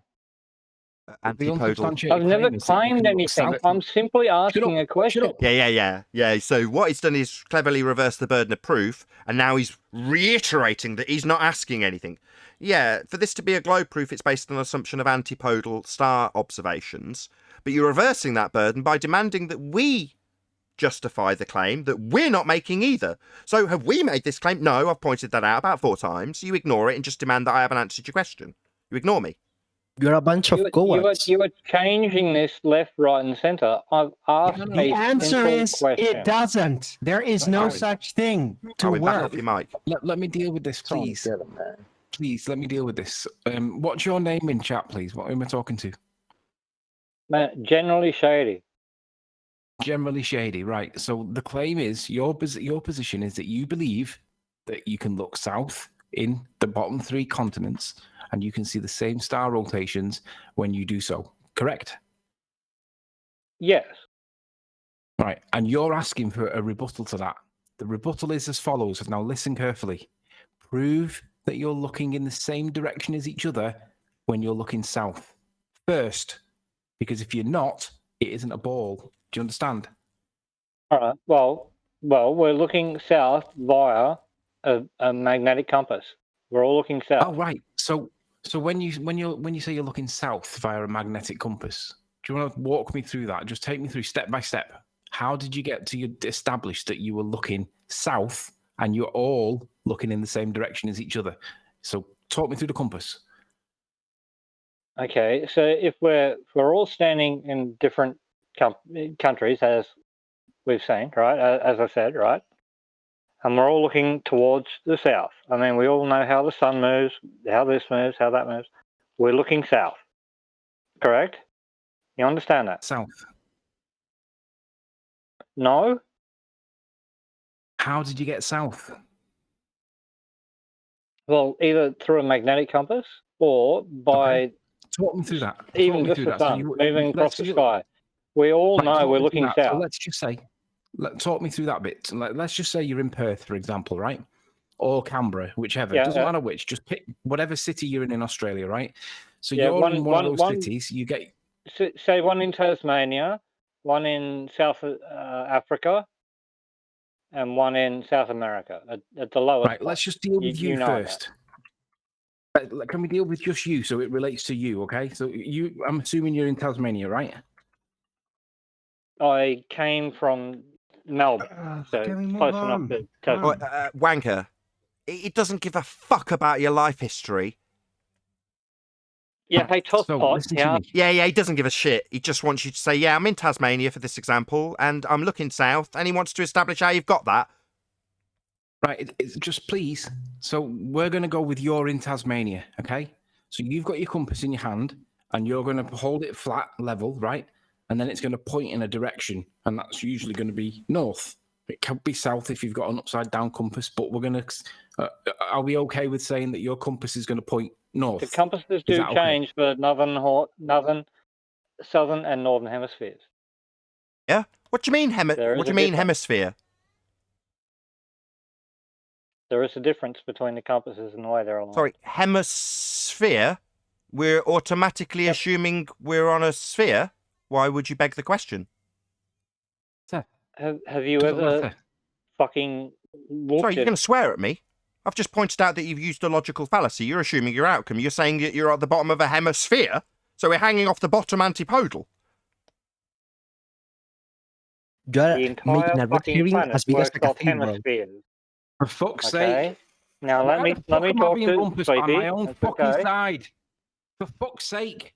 Right, Tasmanian dickhead. Talk to me and only me, okay? Ignore everybody else. You've got Yeah, but Anthony, he's begging a I'd like question, that, yes. Anthony. I know.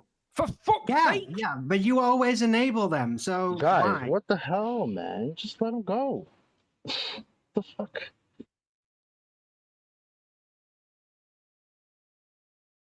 Anyway. So you've assumed hemisphere then? I'm only talking to Sleepy. Yeah, he left.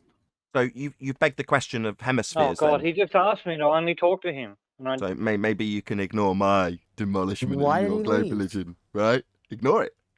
Because he got Hemisphere? impatient with... That's a begging the question fallacy right there, my friend. Do you know what that fallacy means? To beg the... Sleepy just only asked me. Maybe only speak to Sleepy rather than Nathan, who's going to He's take a big not shit on here. your religion while Arwen interrupts me constantly. Yeah, you've assumed your outcome. You've said hemisphere. That's begging the question, you clown. No, that's the. Yeah, hemisphere. That's assuming antipodal star observations. Hemisphere. The bottom of a sphere, south, is going to be the bottom of a hemisphere. It's begging the question. That's a logical fallacy. I mean, how thick are you? Maybe if you rage through me while I point this out. Maybe if you rage over the top of me. Yeah. Maybe that'll stop me pointing out that this is definitely a logical fallacy that you're using. You complete idiot. Maybe talking through it will stop it being a logical fallacy. Forget the hemisphere shit. Yeah, we do. We do that daily. Welcome to Flat Earth. Spoken like a true globe believer who's been converted to Flat Earth. I'll repeat. Forget that hemisphere shit. I totally agree. Yeah, wouldn't you all concur on the panel? Forget that hemisphere shit. Correct? Yeah, we all do. That's exactly what we do here. But I'm in Tasmania. Someone else is in Southern Africa. Well, move on with the example. Even though you've already assumed hemispheres, you're just going to keep making this example. What about the hemispheres you assumed? Just told you I'd let that go. All right, I'd let that go too. Welcome to Flat Earth. So if you let that go, you have no claim. Therefore, there's no point in asking a question. Yeah, Right. He's let that go, Chocolate. He's let that whole sphere, Earth, hemisphere shit go. He's let all that go. Welcome to Flat Earth. I still don't know how this all supposed to lead to some kind of antipodal stars. It doesn't unless he assumes hemispheres. I'm saying about the southern celestial pole rotation. What about it? On a flat Earth, though, right? Forget all that hemisphere shit. If someone is in South Africa, South Australia... Sorry, you ignored my South question America. there, Fundy. No, Fundy. Yeah. Hemisphere, you say. Yeah, you detailing this on a flat Earth now, right? Forget all the hemisphere shit. This is now being detailed by you on a flat Earth, correct? Well, I just said that if we all look south on a compass or from our countries... On a flat Earth. Forget all that hemisphere shit. Yeah, we got that. If we It's all look even worse. south from those countries, we all see the same stars. On a flat Earth. Now, on a flat Earth... No, that would be what you've just described. I don't know why you're now introducing on a flat Earth when you've already done that, because you've told us to forget all the hemisphere shit. So you'd already described that, so I don't know why you're now going on to describe what we will observe on a flat Earth, because you've just done that. Well, if we're all looking south from our various countries... Owen, shut up! Sorry! Hey, Nathan, you should let him finish. Like, the If we're guy's all just looking told south us. from our Sorry, var- I've heard the guy tell me, quote, forget that hemisphere shit. Well, without assuming that there's hemispheres, this doesn't prove a sphere. So what exactly are you, pray tell, telling us it again for? Nathan, will you ever close your big trap? Hey, you can suck my balls, mate. Yeah, you've told us, and I quote, forget the hemisphere shit. Yeah, and I'm going to say again, welcome to Flat Earth. I gave you that to try and shut you up. Oh, what? Shut me up by assuming the sphere is no more? Yeah, I already assume that I'm a flat earther. I don't assume spheres and hemispheres like you do, and did do, when you use that term hemisphere to beg the question that your antipodal star observation is on a sphere. It's a begging the question fallacy. I think I've said that 5 times. You haven't actually addressed your logical fallacy, though. You've just said, forget that hemisphere shit. And then I welcomed you to Flat Earth. You ignored me and proceeded to detail how we're going to observe the stars. Obviously, notwithstanding that we're going to forget that hemisphere shit, end quote. Question, Nathan. We can talk with me all you want. Sorry, he's just raging through me. What, you think that works, do you? What, just talk me through me non-stop and hope my words won't land with you. Yeah, they'll still land with the audience. Yeah, and I I love quote. when they hang Hey, themselves. hey and they get Nathan, mad. maybe I could input something constructive instead of being yelled at as soon as I speak up. Yeah. You can, now that you've taken the opportunity to actually ask to interject rather than just talking straight through the top of the conversation, Arwen. Yeah, go ahead. Of the equator, thanks. North of the equator, yeah, you can still see the Southern Cross. How can that work when the Earth curve is supposed to be blocking it? Southern How's Cross, that possible? Arwen, yes.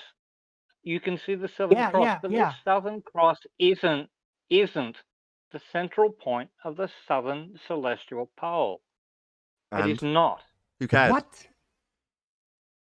Who The cares? Southern Cross Why is can't you not see the south center point? celestial pole. That's fascinating. How does You this are prove a wrong globe there, again? mate. How I'm does this sorry, prove a but No, globe? I'm the not Southern wrong. Cross is You not can the still south see it of Yeah, he's north just of going to the keep saying equator. it 5 times through the top of you, Arwen. He said it once. We all heard him. Now he's just repeating it through the top of anything that anybody responds to him. Yeah, that doesn't prove a globe, though. Southern Quite the Cross contrary. points. The Southern Cross. Say it 5 more times, you chanting little bitch. Maybe if you say it 15 times through anything anybody says, it'll mean it proves a sphere. It doesn't. Because we're going to forget all that hemisphere shit, right? The Southern Cross. Yeah, say it 16 times, yeah. I'm going to kick you out. You become a chanting fundy. You're just saying the same thing over and over again like a chanting bitch.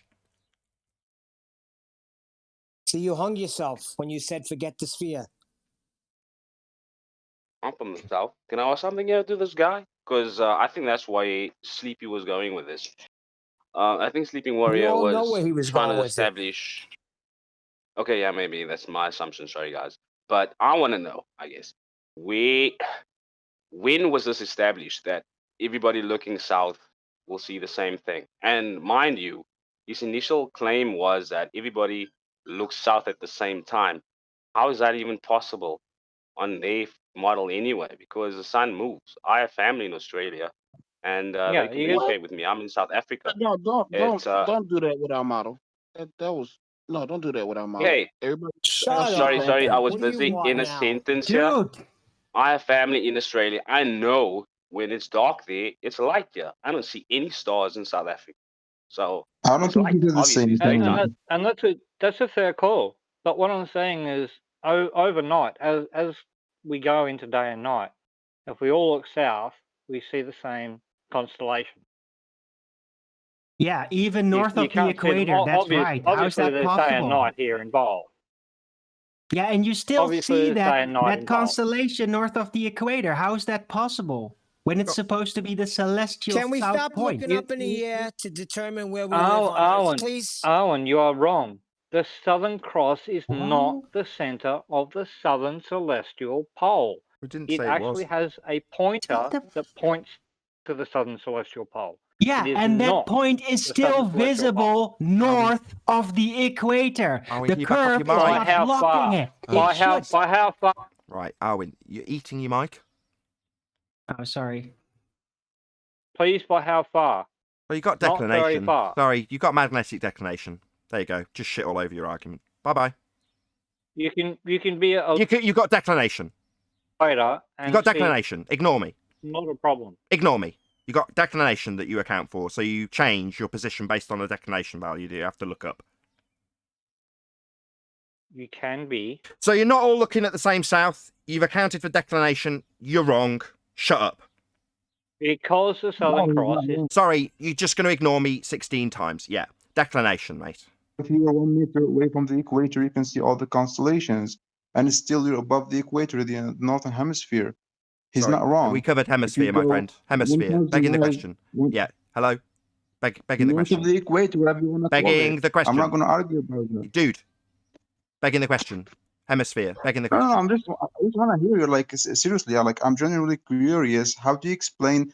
How can you see the same stars like looking south, like he said, in a flat Earth model? I just want to see your answering Right, that. you don't. Listen to my response. Don't talk through it. You don't all look south. Okay. You have... Maybe start babbling through the first sentence, I would, when I've told you to shut your mouth. You have this thing called declination. Yeah, there he goes again, talking through me when I've told him to shut up twice. Next time you get removed, asshole. So, you have declination. You're not all looking at the same south. Well, he says you are. No, you don't. You have declination that you account for to move your position. relative to the south that you measure on the compass. So no, you're not all looking in the same direction. That's total bollocks. Just wrong on your model. You also have to assume hemisphere, as you've done, and you ignored me and talked through also.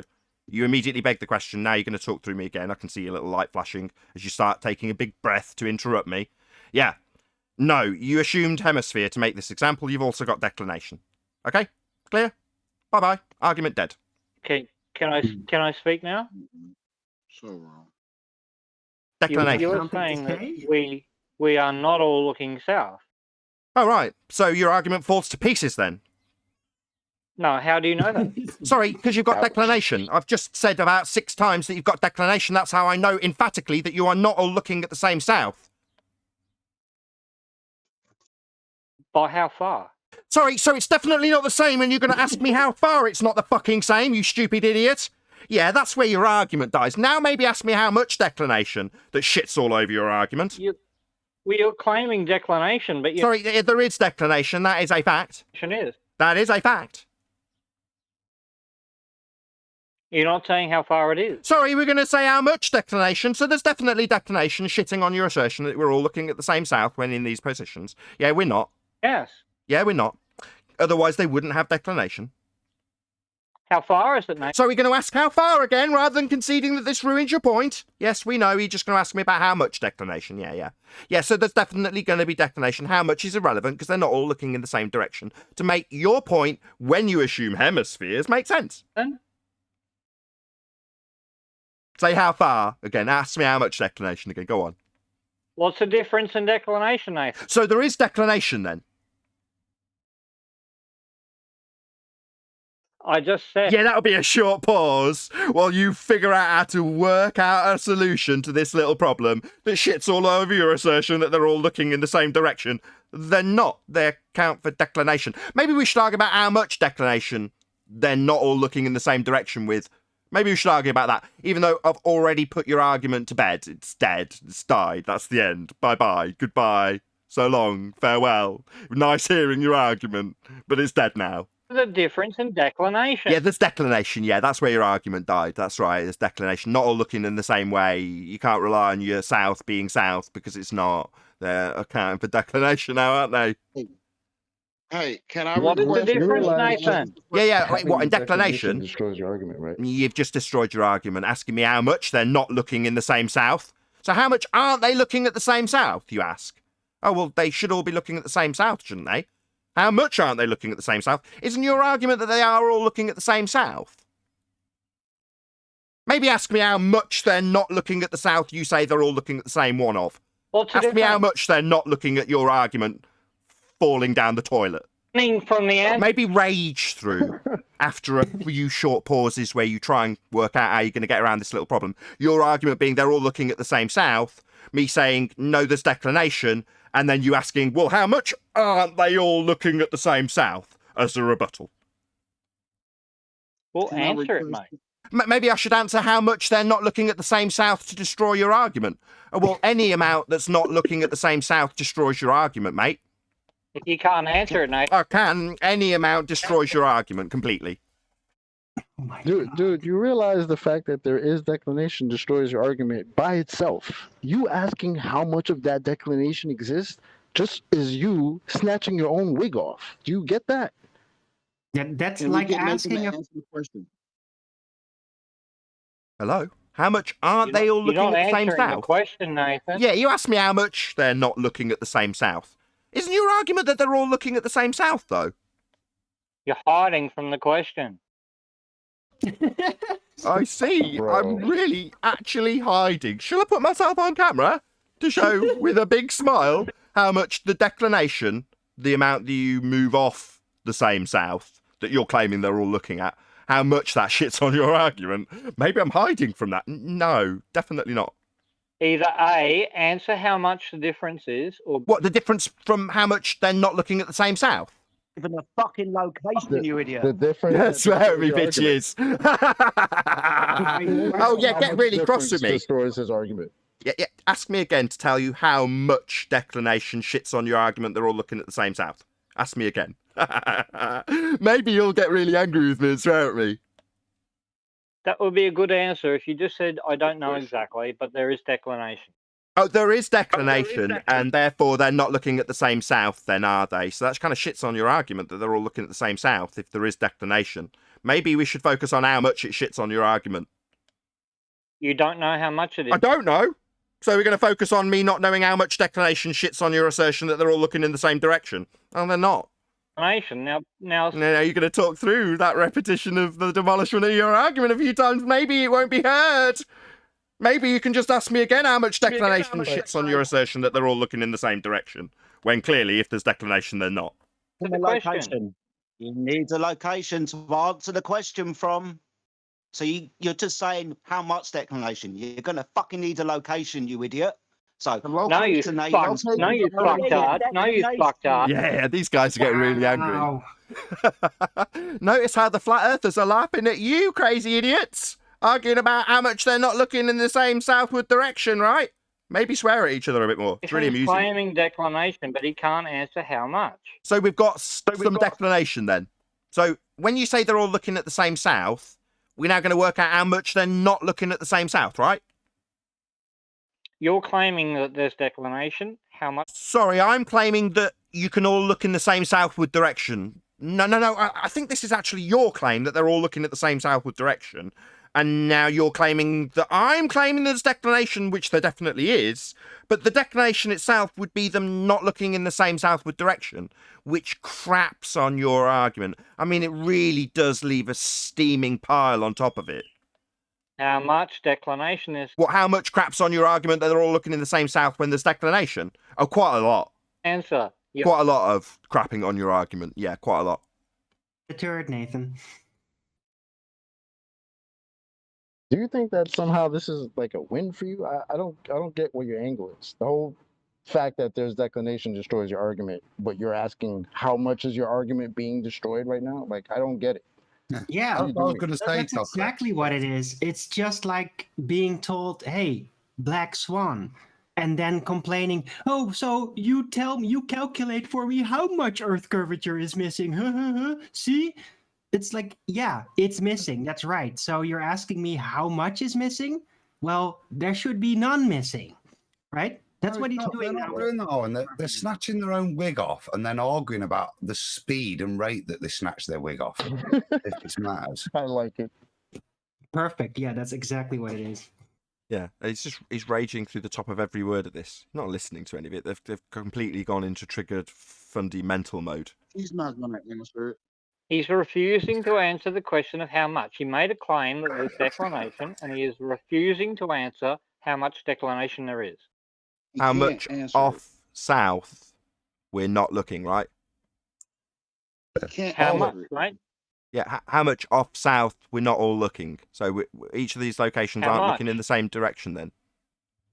Answer the question, mate. Ignore my rebuttal, maybe. Tell me I should answer the question about how much declination. According to your claim, they're all looking in the same direction. Then we get to pointing out that, no, we're going to adjust for declination. So adjust from this claim that everyone's looking south.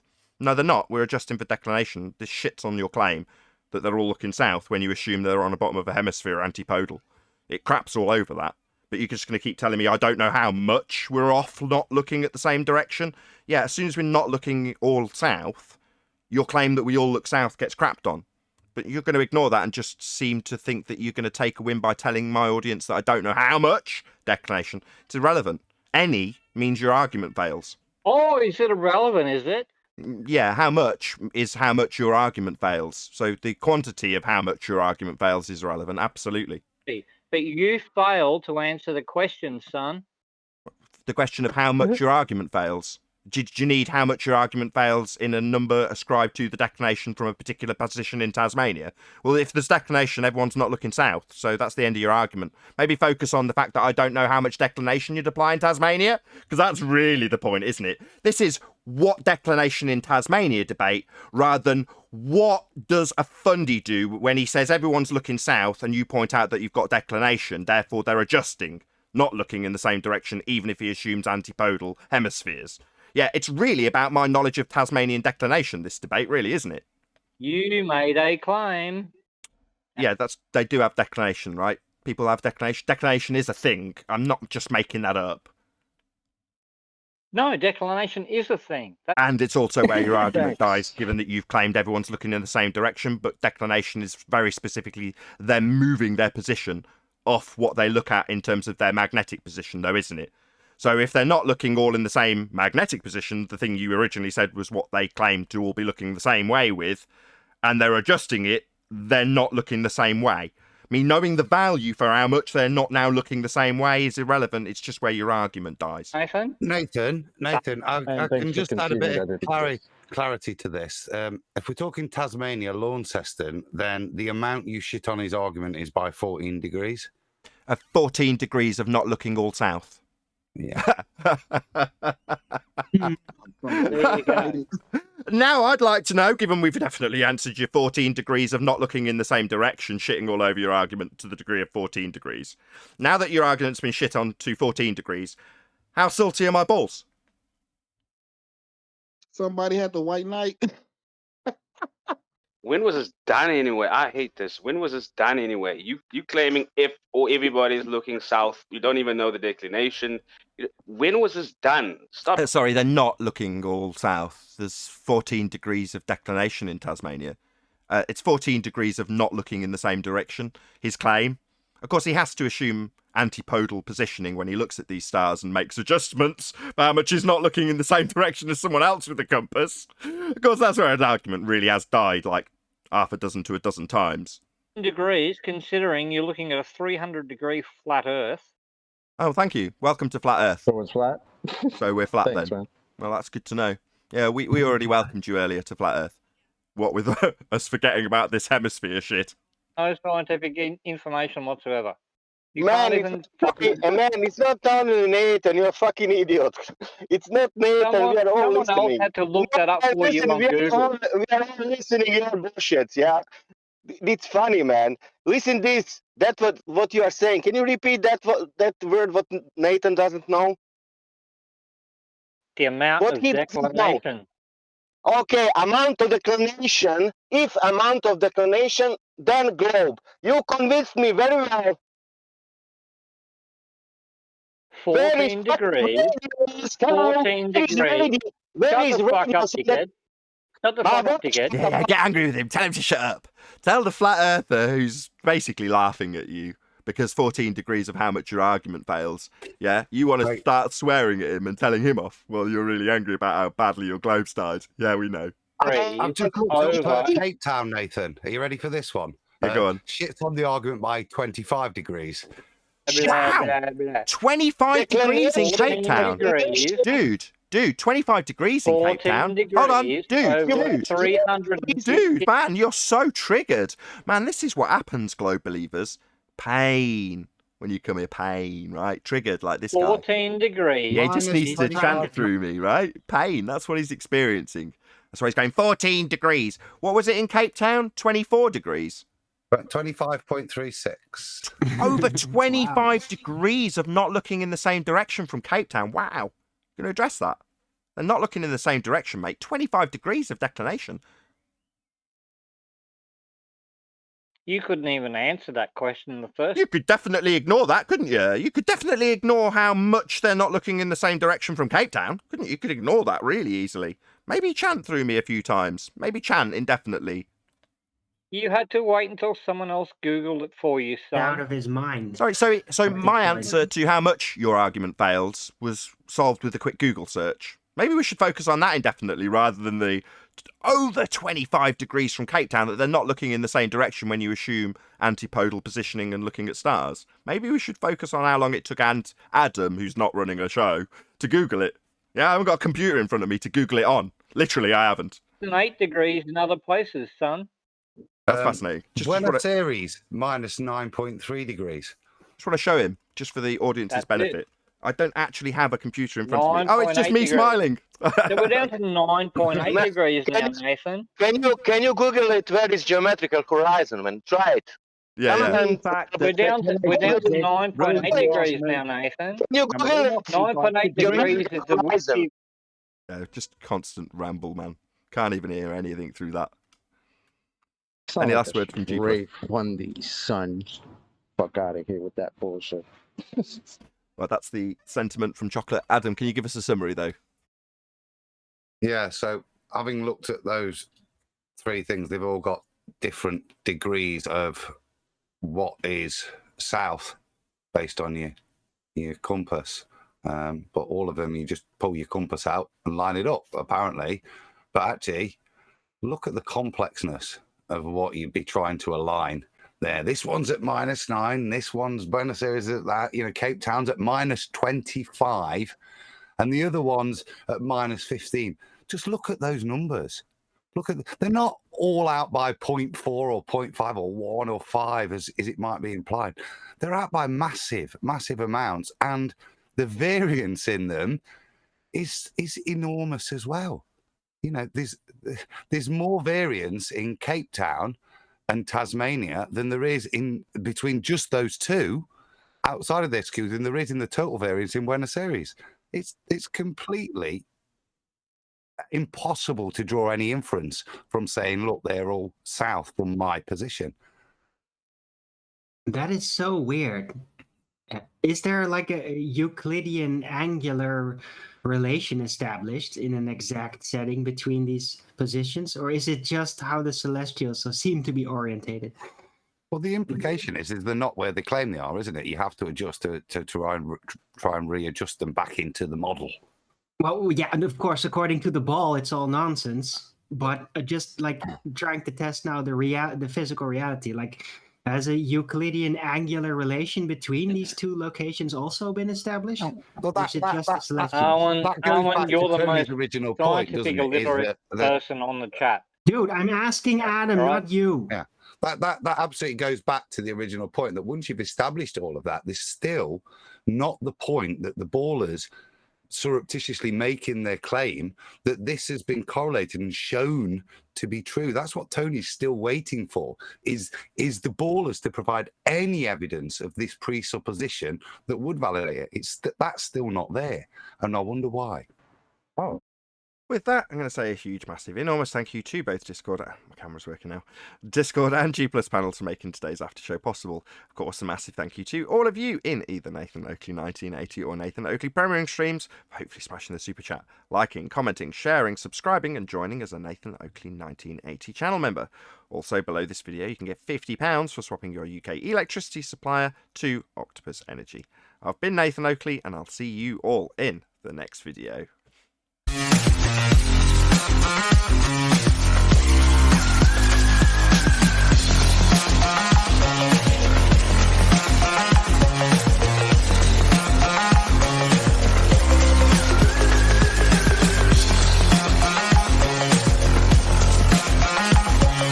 Listen, General. Listen.